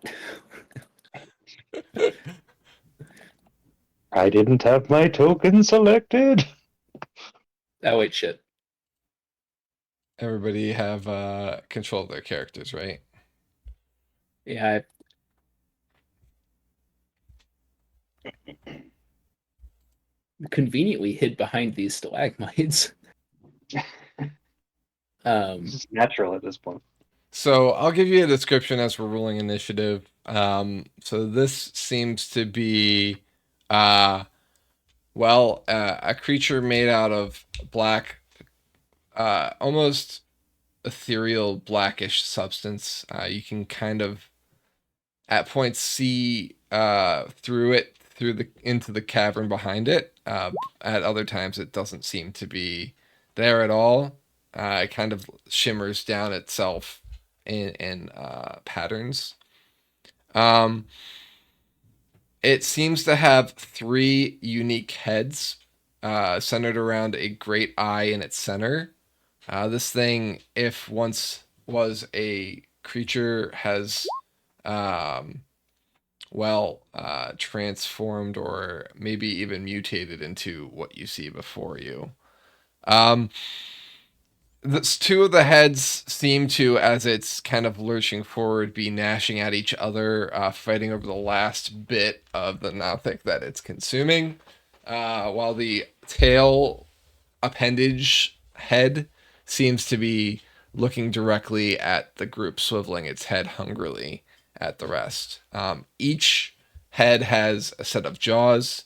Not each head has eyes, but the great eye in its center is also looking at different things. Being that it has many heads and eyes, you're reminded briefly of a beholder or the death tyrant that you saw earlier, but if this was anything like that, it is far from that creature at this point. Legs jut out from it from below, and it seems to have teeth every which way on its body, not just in its mouths, but kind of running along it. And these are not horns, these are teeth. These are actual fangs just sticking out at random places.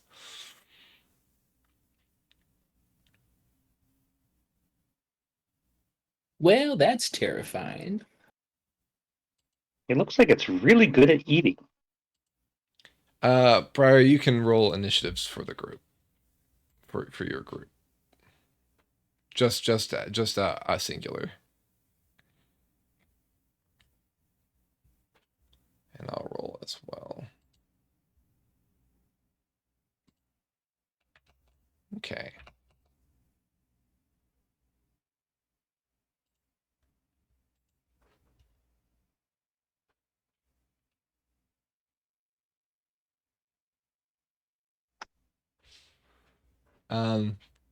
The legs seem to kind of only propel it some. It actually seems to be those legs don't seem to be able to support it. They're very spindly.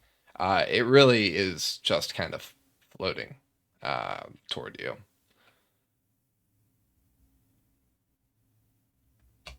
All right, so let's get the initiative counter up. Turn order, there we go. Okay, so let me just confirm that this is correct here. So Ulrich, it says you rolled a 15, correct?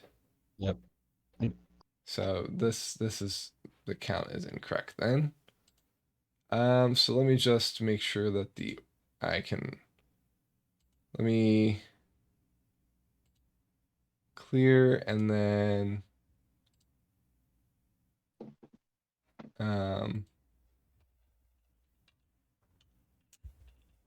Ulrich 15,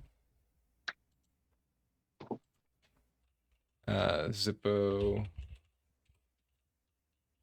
12. I don't know why it didn't capture rolls, but we'll make it work. Roger 19.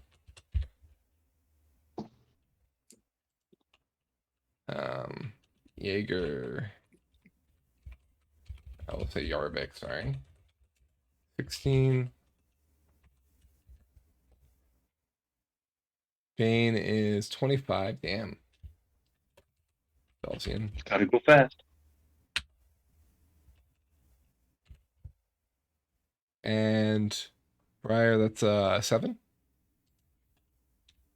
That is a 7.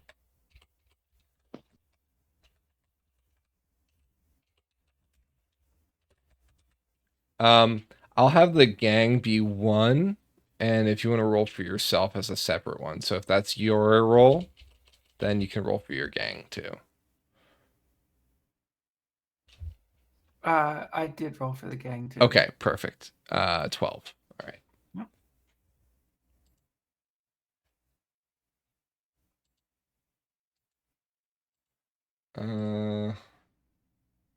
Well,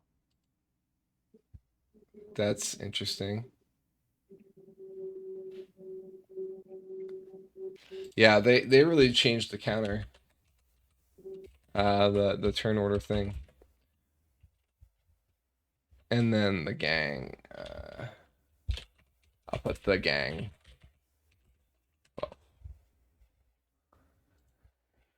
Okay, so Belzian will be first, Roger second, followed by Yarvik, Ulrich, Zippo, Bavon, the gang, and then I rolled. Okay, plus.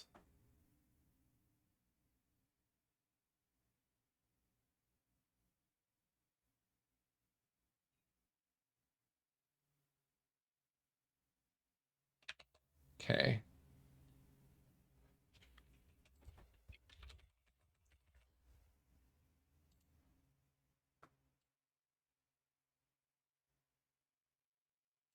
All right, Belzian, you are up. Neat. Right in front of us, there's like a cliff facey type thing. Is there a difference in elevation? Oh, yes. Right here.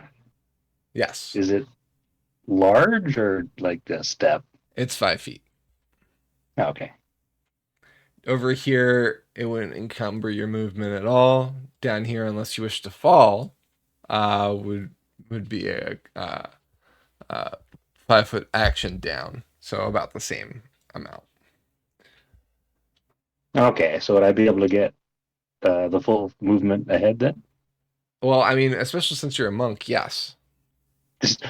He'd just run down the wall. Yeah. Like, do you remember Super Mario World where you could run up the side of the walls? It's like that. You got your arms out behind you. Naruto run. Your P power is active. Okay. Belzian kind of gives everyone a like, let's go kind of thing, and starts running with darts. Okay. One's a 29, one's a 20. Those both hit. Huzzah! I think the 29 might be a crit.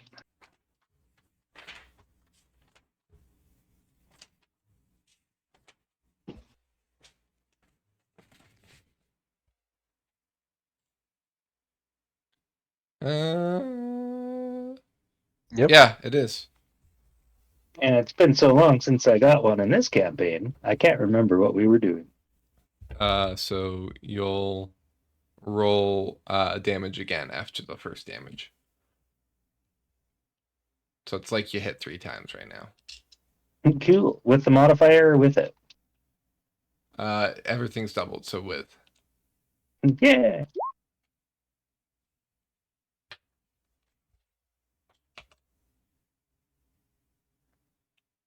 Hmm. How about 20? 20 damage. Or piercing. And these are just your normal darts, right? These are just regular darts. Okay. The darts just kind of bounce off of the creature and don't seem to inflict any damage. Wow! Would you look at that? Even the one that you're And- sure would, like, that one like goes straight for the middle eye and bounces off the freaking eye like it was nothing.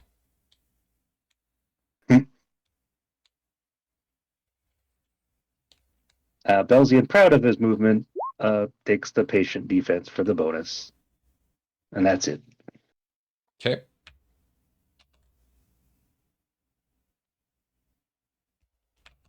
That goes to Roger.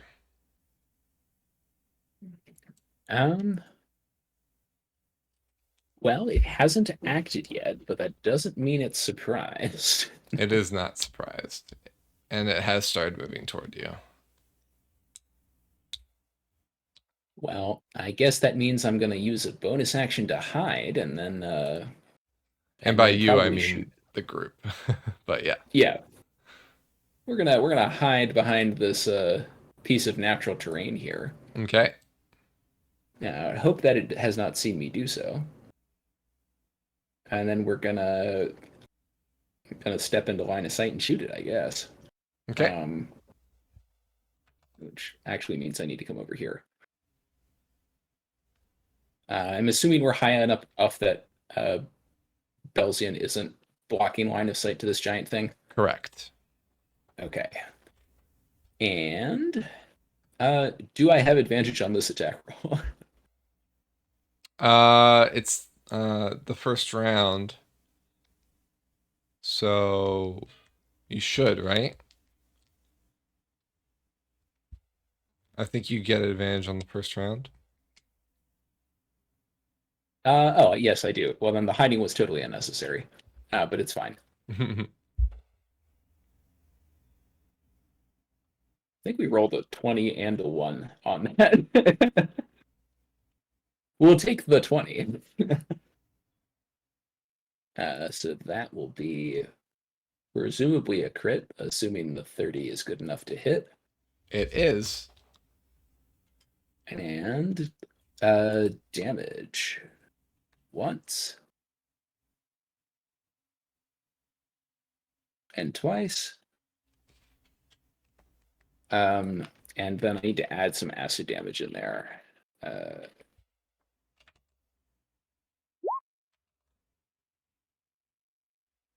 So adding all of that together real quick with a calculator. As 79 damage, 8 of which is acid and the rest of which is piercing. Okay. And this is your magical bow, right? Yes. Okay. Um, And it causes your arrows to do acid damage, correct? Yes. Okay. It's extra acid damage. They're still doing piercing damage normally. Right. But the Yep. the point is, this is a magical weapon, and the arrows are becoming magical by being shot through it. Yes. All right. So the damage does go through and pierce the skin of the beast. The acid, however, kind of only seems to do a little bit of the damage that you expected. It only does maybe half of what you expected. They're resistant to acid. In any case, I'll spend the rest of my movement getting back the fuck behind this stalagmite. So the piercing damage was how much? 71. Okay, so 75 altogether. Very nice hit. And that will probably be my only contribution to this combat because I'm going to keep missing after this, but it's cool. That's my turn. All right. The creature goes. So one thing that you'll notice is that the creature sheds a dim light around it in about a 20-foot radius. Not that it matters, but it's the same purplish energy that the crystals around it have. All right. So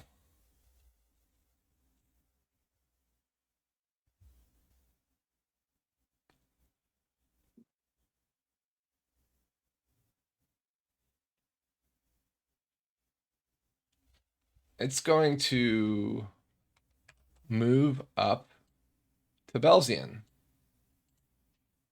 And it's going to...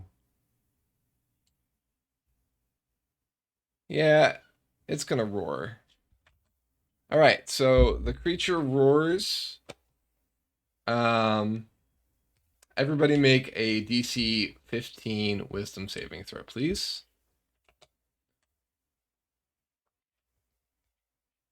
Is this by chance a charm or magical sleep effect?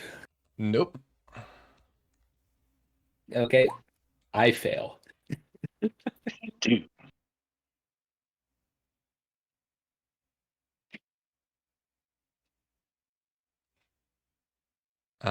Baroness, if you'd like to just roll a physical dice if you have one, you can just do that and tell me what you get. Yeah, I will use the dice I just got from the wedding show. Nice. What was that, Ulrich? Jorvik and Zippo are within 10 feet of me, so they get to add an additional +5. All right. So Ulrich, you meet or beat it. Jorvik is just shy by 1. And you said who was the other one? Zippo? Zippo. So he'll beats make it by 1. Yep. All right. So for those of Well, you... Nothic, I guess, technically is my friend in this the overview, gathering. too. Yeah, I guess technically they're my friends. Okay. Yep, they are currently allies. Okay, so for those of you who did not make the save, take 7 points of thunder damage as a shockwave hits you from the roar of the beast. Actually, sorry, no. Everybody takes that thunder damage. The save is whether you become frightened or not for 1 minute. Hey, I'm resistant to thunder damage. Let's go. So, frightened So damage. Go ahead. I got my stat sheet says advantage against being frightened. Yeah. Okay. So roll a second time. Gotcha. Oh, sorry, 16 thunder, 7 thunder. 7 thunder. I'm sorry. Do we round down for halving? Yes. Okay. All right, And Jaeger then- makes the save too. And then, so I know, Ulrich, you can't be frightened, correct? That's right. And people And around you have advantage? Anything within 10 feet of me cannot be frightened. Cannot be frightened. Okay, so Zippo, Yarvik, the Nothic, and the Gathering are all good. How's this Nothic doing?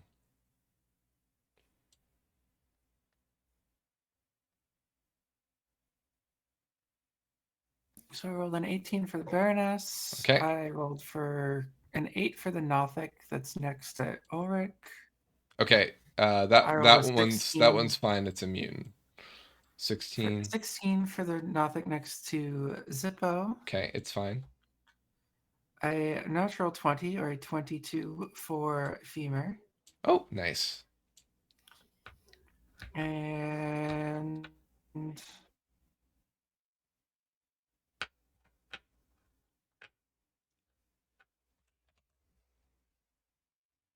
a 14 for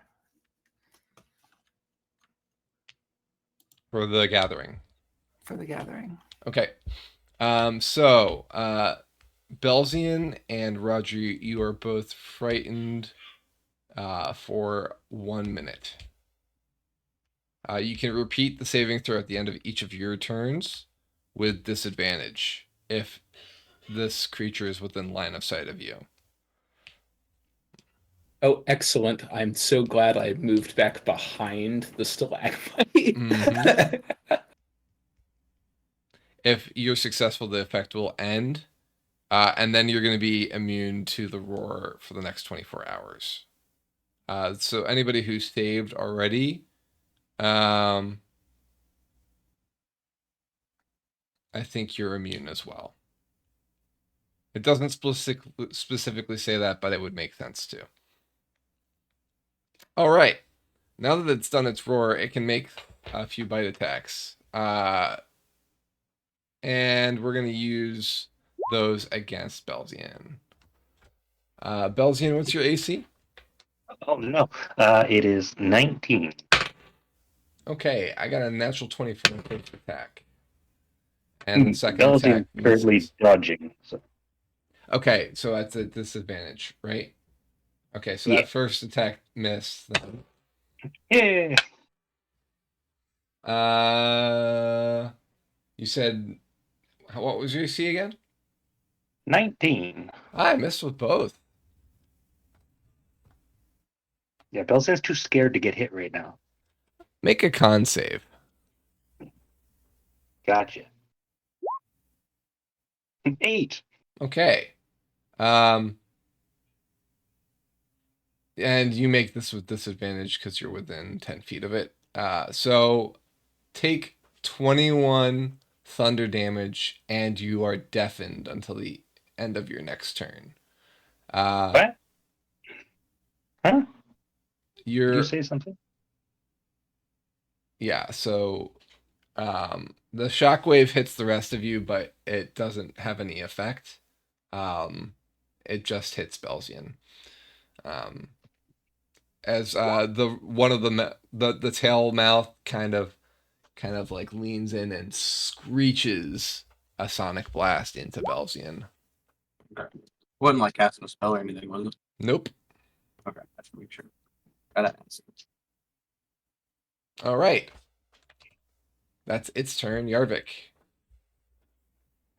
All right, we're going to open up with sharpshooter, so that is a -5 to the attack for the chance at a +10 to the damage. Just going to use. Oh, let's start with the black arrow, which will be 1d6 bonus force damage if it hits.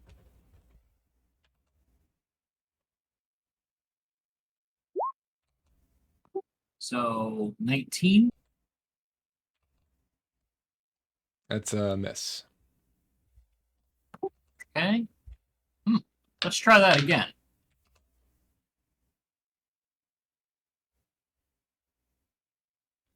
All right, what's that? 20, what's that? 28, 27? Yep, that's a hit. All right. Yeah.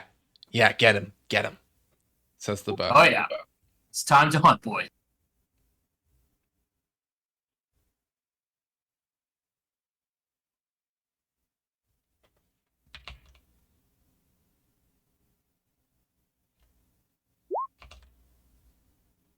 So that's 22 plus 4. So 26. 26. And then I'm going to move myself over there. Is that me? Yep, that's me. Yep. By the way, I like the new player icons. They're very cool. Thanks. Yeah, those were made for the council meeting. I just hadn't seen them in a while. It's cool. Yeah. But with that, that is the end of Yarvik's turn. All right, Ulrich. This will damage me. I didn't follow that. You can make an acrobatics to get down, or you can just let yourself fall and take 1d6.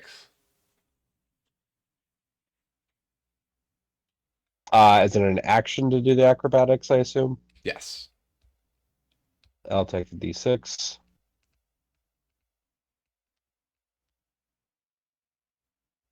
Okay, can't quite get where I want. 5 points. Okay.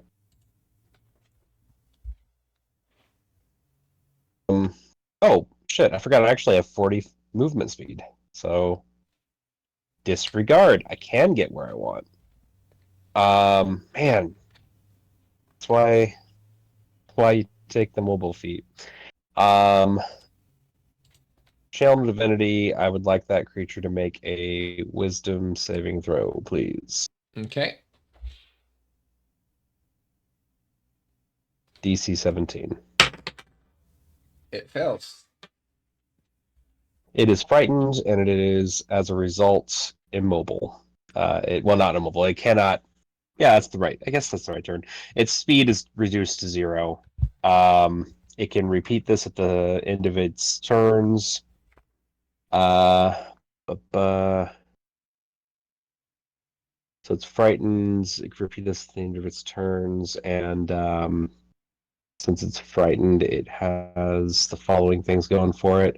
It has disadvantage on ability checks and attack rolls while the source of its fear is within line of sight, so it has disadvantage. And it cannot move. All right. It swivels its eye and narrows it as it looks at you.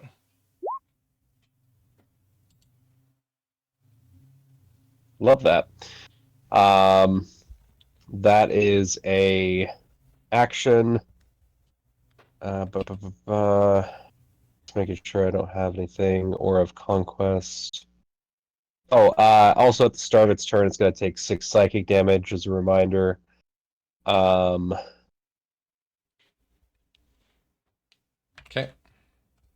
And last thing, bonus action, we're gonna summon up a we'll call it 3rd level spiritual weapon. Okay. Right next to it, and that's gonna do a 23 to hit and 12 force damage. I'll put it on the side opposite it, right here. Or here, wherever that makes sense. Just looking for our axe that we've used. For whatever reason, you know what? I think I have it in the party folder. That would make sense. Oh, for some reason I do not. All right, we're just gonna type in axe then.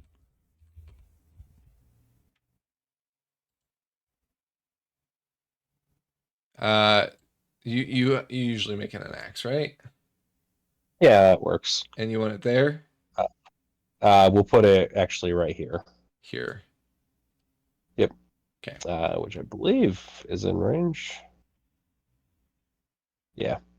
All right, so that's 12 force damage to it, and it is going to take 6 psychic damage at the start of its turn. It is immobile, and it has disadvantage on attack rolls so long as I'm in sight. All I have to be is within 10 feet of it. And you said force And we're damage, done. right? 12 force. 12 force, that's right.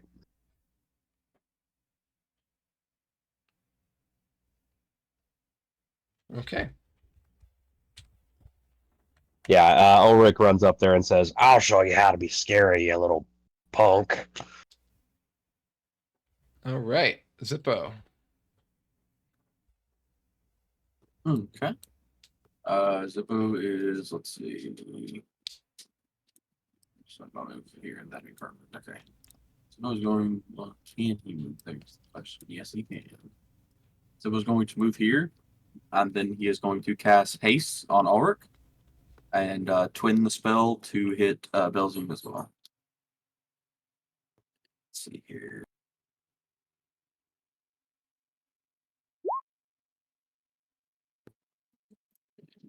So, and let's see. Even to the spell's level 3. All right. Our monk is not only faster, but also deafer, right? Yeah. All right. Anything else? Hopefully a little harder to hit. No, that's it for now. All right. The vampire gang.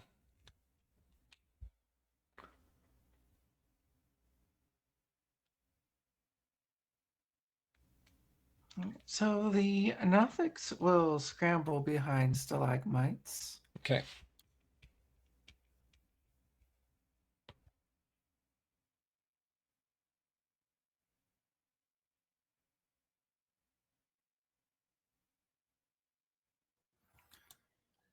The gathering will begin moving forward, as will Femur, who the party may notice his form becomes a little granular for a moment as he whisks himself down this small outcropping of rock.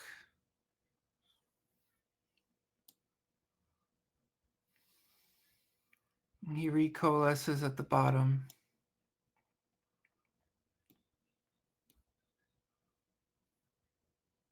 And makes his way here. I believe that's everybody at this point. Nobody's able to attack. Okay. Your turn.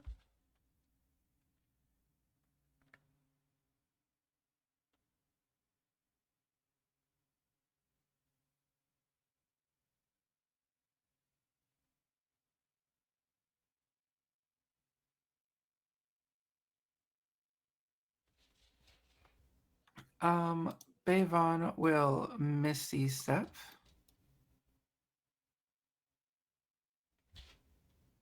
To here. Okay.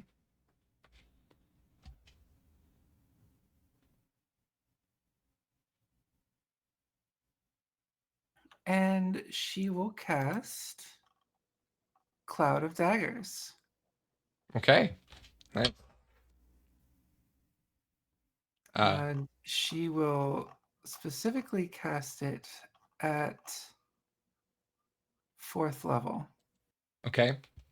Is it a box?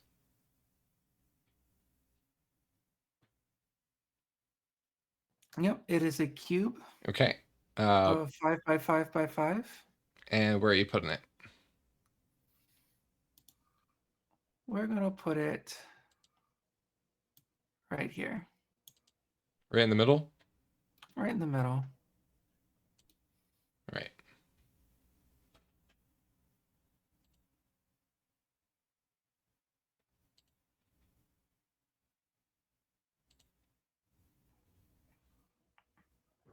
And it will take 44 slashing damage, magical slashing damage.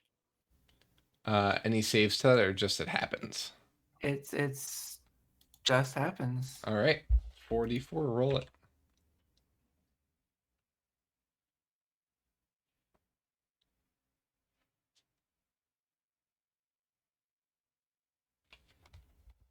And when using a spell slot of 3rd level or higher, the damage increases by 2d4 for each slot above 2nd. So plus 44. So a total of 8d4 damage. Nice.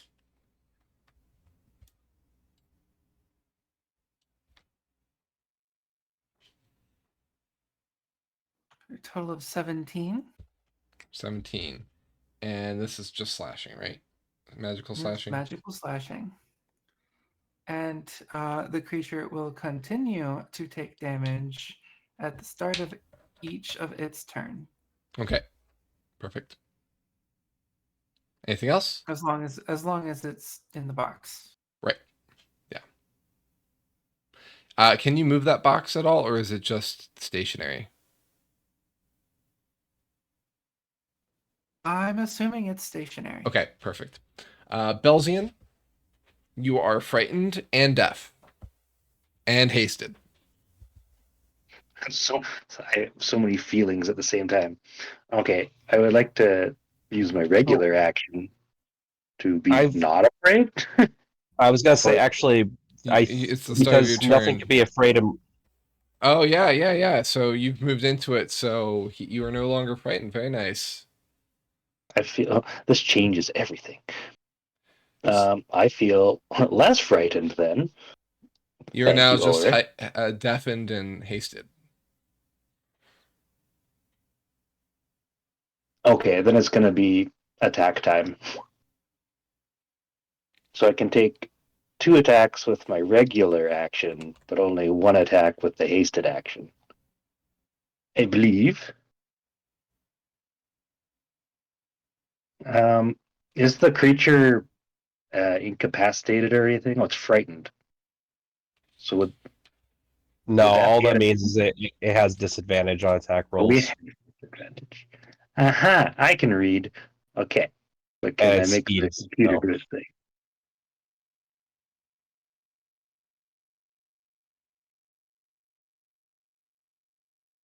So, Okay, I think 2 of those may hit. so let's see. 28 and 26 both hit. Yes. Okay, so 17, and then bonus action time is going to be a flurry of blows because why not?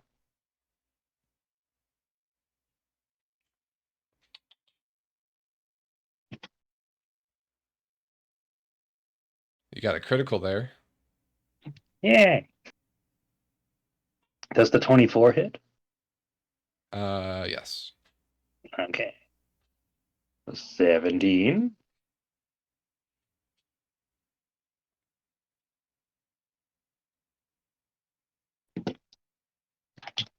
I really don't like the weird purple box thing, and I'm sorry, I don't know how to actually change it.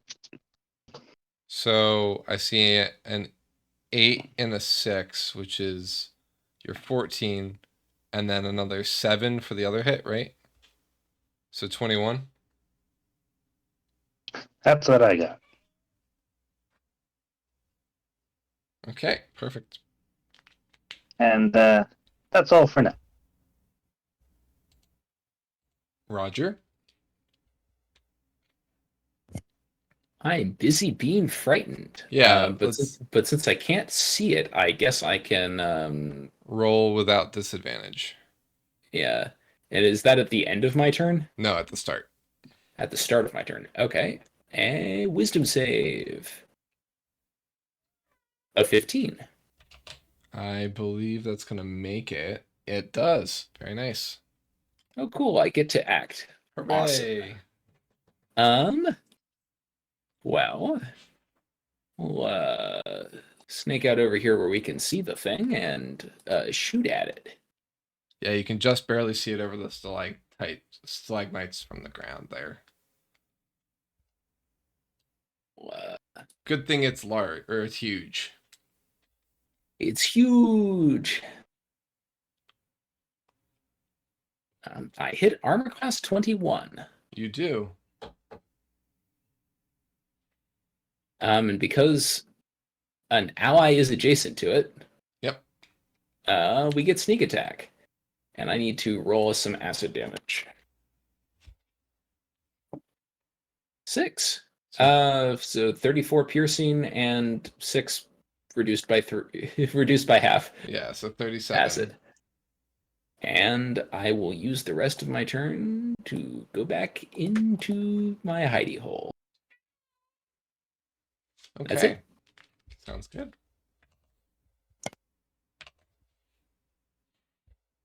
All right. It's the creature's turn. And it does not need to make any saves because it is not actually frightened at all. It does take 6 psychic damage right at the start. It actually And it's not takes 3 okay. Sorry, you said it's not frightened. at all. And Okay, cool. And it moves forward out of the daggers, and let's make some attacks.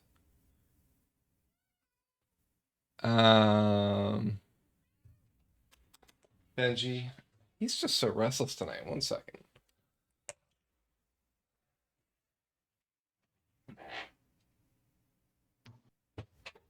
Benji heard the creature Alright, roar so to get out.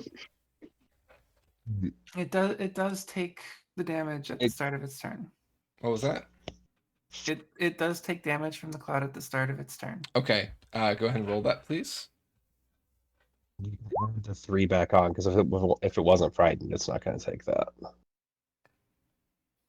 24 dash slashing damage. 24.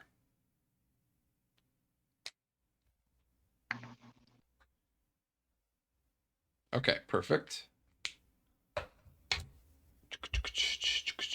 It's unfortunately it's immune to frighten. Yeah. Just like you. Mm-hmm. So when it moved, it seemed to pass through Belzian and the cloud of daggers. Almost like it went ethereal for a moment. Ooh. The two heads that look like its arms almost are both going to be situated in front of Belzian and Ulrich. And you're both going to need to make a Constitution saving throw, please. DC 16. Anyone in my little aura, or anyone within 10 feet of me, +5 to your save.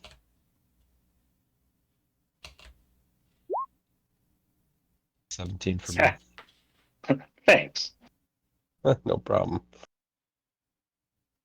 If you're within 10 feet, you're making the save with disadvantage, so it's just going to be regular then.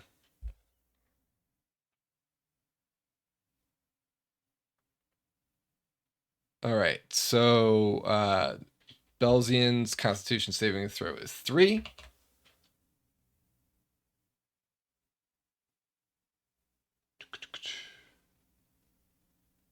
All right. Belzian, you take another 21 points of damage.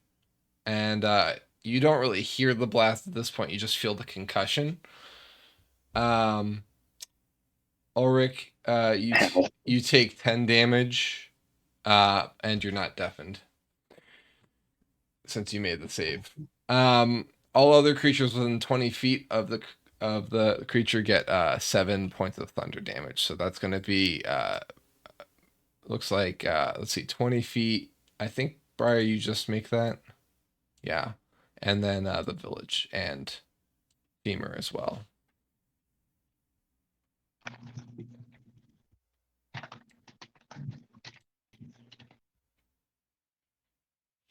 Yeah, you're gonna need an Advil for sure.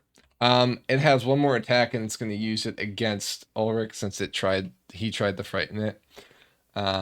His eyes did narrow after all. It's going to make a bite attack against you.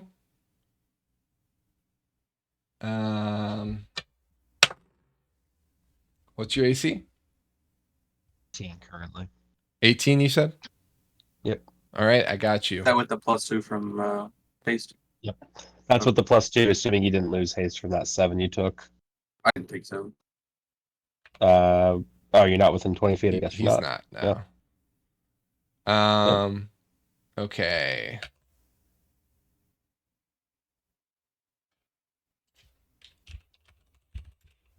Three d6 plus 18 points of damage, please. Cool.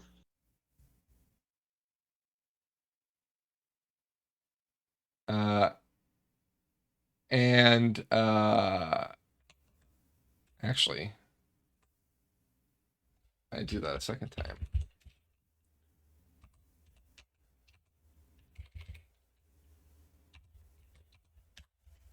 Another 20, please. So basically, with a hit, you get bludgeoning damage and piercing damage. So you're kind of grabbed by its teeth and then smashed into the ground. Oof. All right, Yarvik. All right. I think I'm gonna have to step out a little bit so I can get some kind of view of this thing. Can I, if I step out, do I have a clear shot from here? I don't know how big the. Yeah, you have a clear shot. Or so. No, I'd say you'd have to get a little bit further out. Let's go Yeah, there. yeah. Let's try that. All right. Then we're gonna do the same thing. Yeah. We're gonna do the sharpshooter attack. Okay. Gonna use the green arrow first. It'll be 1d8 sonic damage.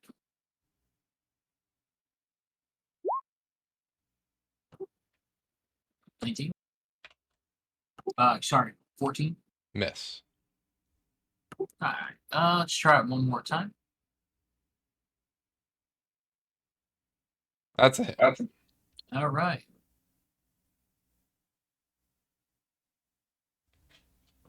Okay, so that's 21 plus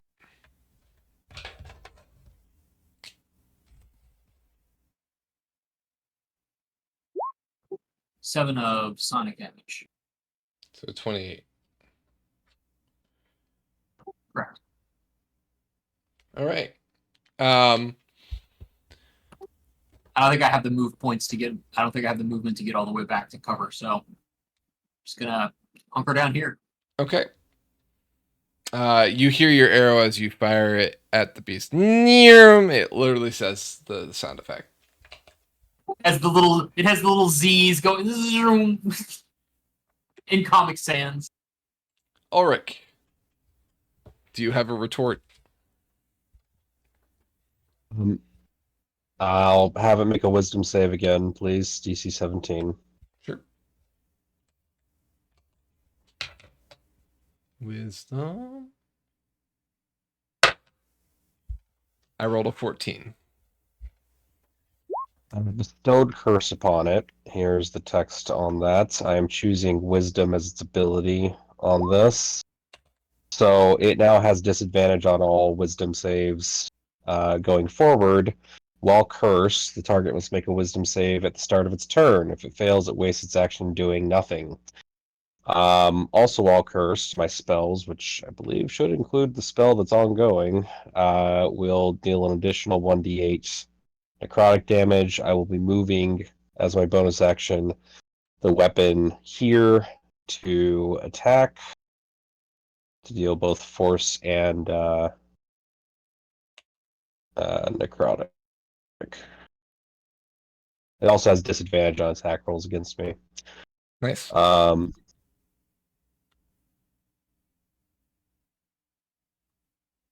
So the spiritual weapons attack is going to be a crit fail, so it's going to miss.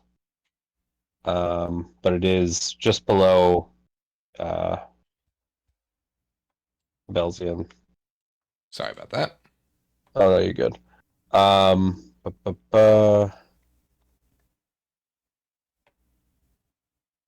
That is it. So it has. Action. Oh, that is my base action. No, your haste action.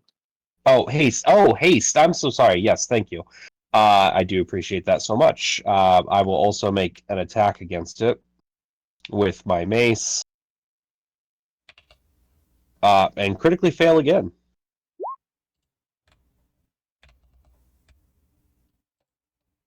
So that's 3 crit fails for me today, 1 crit success.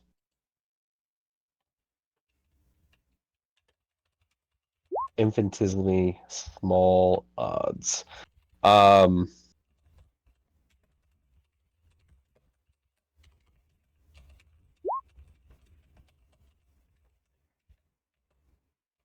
Yeah, so any ability check or saving throw it makes with the wisdom, it is going to have disadvantage on. Okay. So if we know anything that might need to proc that, ending Ulrich's turn.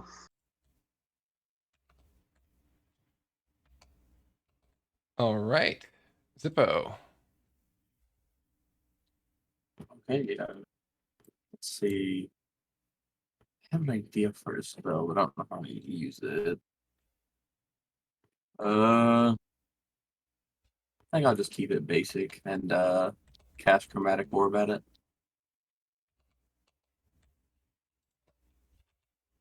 We'll do the damage at. We'll try cold damage. Oh, no, we'll do fire damage. Fire damage. Good old basic. I assume a 14 doesn't hit. 14 does not. No. That is my turn. Okay.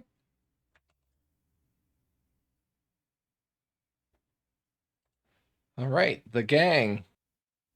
Right. So yeah, Femur will head right here.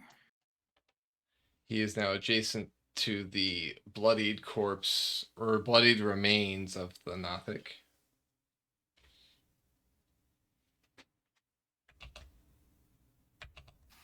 And he will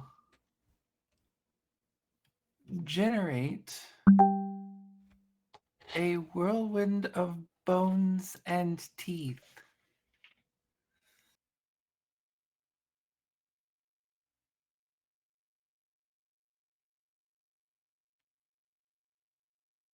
Sorry, I should move him a little farther south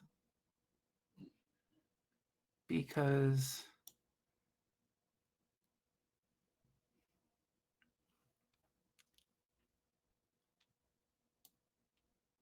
he creates a 15 by 15 cube.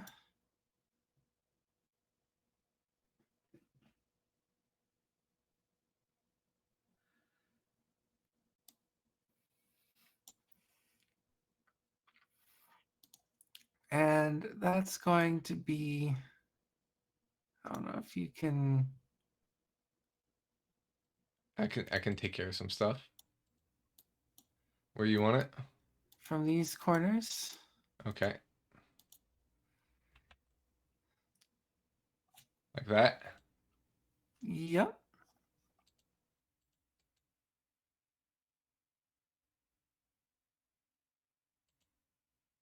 Meanwhile, the gathering is going to move here and then here. And it's going to attempt to shove this creature. Okay. Pose strength check. Athletic. Athletic. All right.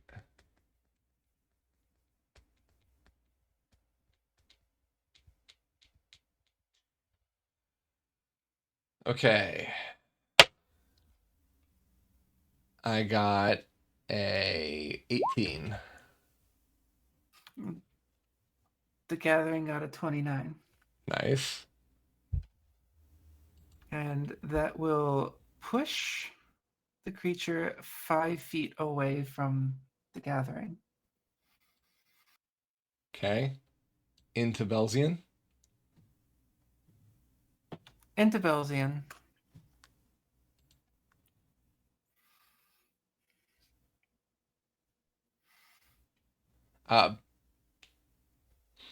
So one of the Gathering's hands passed through the beast, but the other manages to make it and pushes it through. Or pushes it. And Belzian, the tail is currently within you as it's shimmering with etherealness. And the collective will take And the last 5 of its movement speed to step forward. And the creature is now once again in the Cloud of Daggers, as well as this new giant whirlwind. Okay. And what does the whirlwind do?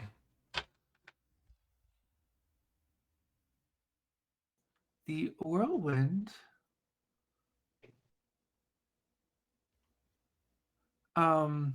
does 12d10 slashing damage. Okay. And drains 1d6 strength. If the creature makes a DC 17 dexterity saving throw, it will reduce the damage to half and negate the strength loss. It fails. By the way, Belzian, you're covered with this blue-black, surprisingly sweet, almost honey-like slime. It's a pleasant odor.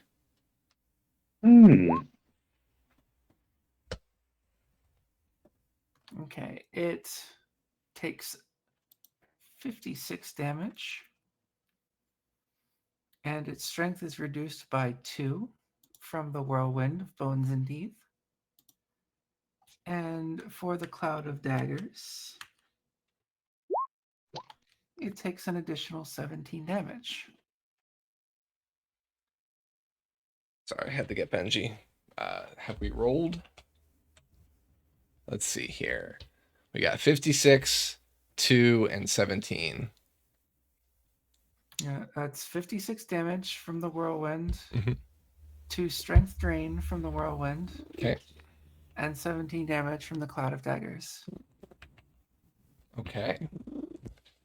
The creature kind of reacts to this great amount of damage as like the whirlwind kind of tears off the tail of the beast that just becomes ethereal for a second before being whisked away by the whirlwind, and blades kind of shred it to bits. As you're seeing the creature's heads kind of slowly being sanded off by this whirlwind created by your white. It is now your turn. Do you do anything else?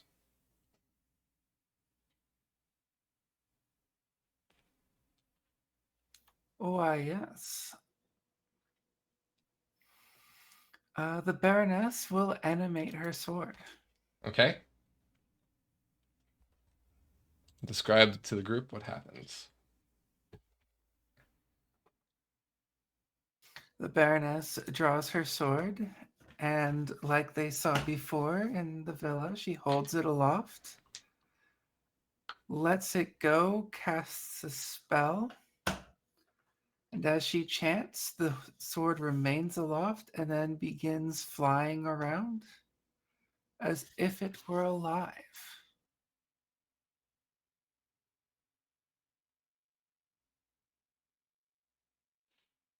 Does the sword attack? And the sword zips forward to attack the creature. Okay. That is a 10. 10 to hit. Yep. Okay. So I, it is dying with the whirlwind.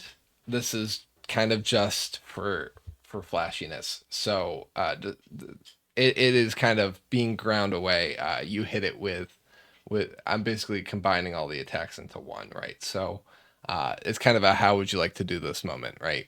That massive amount of damage was enough to destroy it. So what does your sword do to it to finish it off?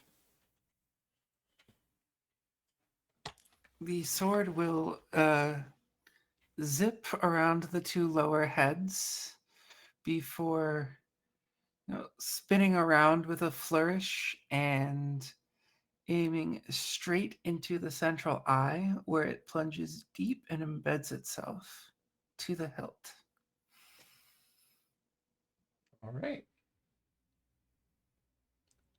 The creature immediately begins to liquefy into that same purplish substance that covers Belzian at the moment, and it sinks to the ground and turns mostly ethereal, and then as quickly as it came, it vanishes with just the evidence of uh, an imprint of goo on the floor, as well as the sword uh, lying amongst the wreckage of its body.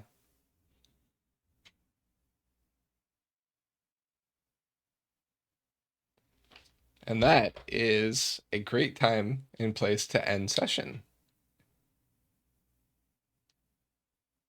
So, that being said, next time is technically our year anniversary or 3-year anniversary because we had session 0 at the end of April.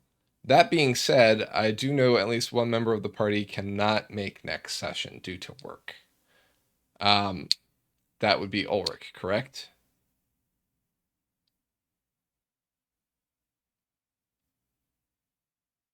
You're muted, buddy. I know. Discord's always really fun with when it wants to do the pop-ups and when it doesn't. Yeah, at this time, I don't think I'm going to be able to get out of this, so I'll be at work. Okay, so that would be the 23rd. The 30th, I will be away. So we could either do next week, the 16th, if people are available, or the 7th of May.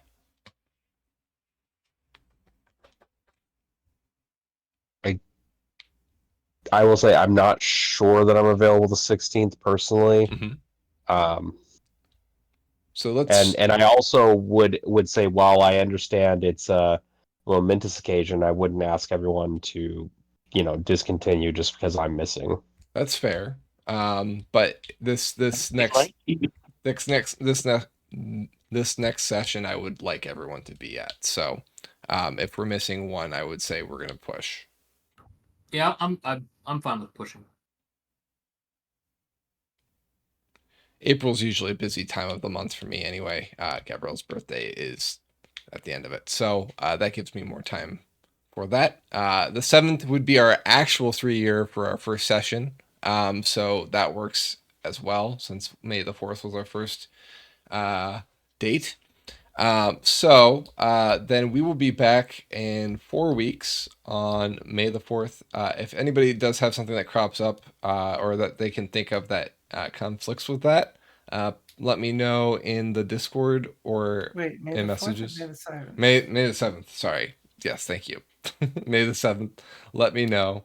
And we can plan for that. And Briar, let me know if that's good for you as well, of course. I will definitely be available on the 7th. Perfect. All right, awesome. So yeah, hopefully that's good for everyone else. Should be. Yep. Huzzah! All right. So that being said, thank you everyone out there in Twitch for joining us. It was definitely an eventful session. We will see you in 4 weeks for our 3-year anniversary, where we will finally reach Maynir. See you then.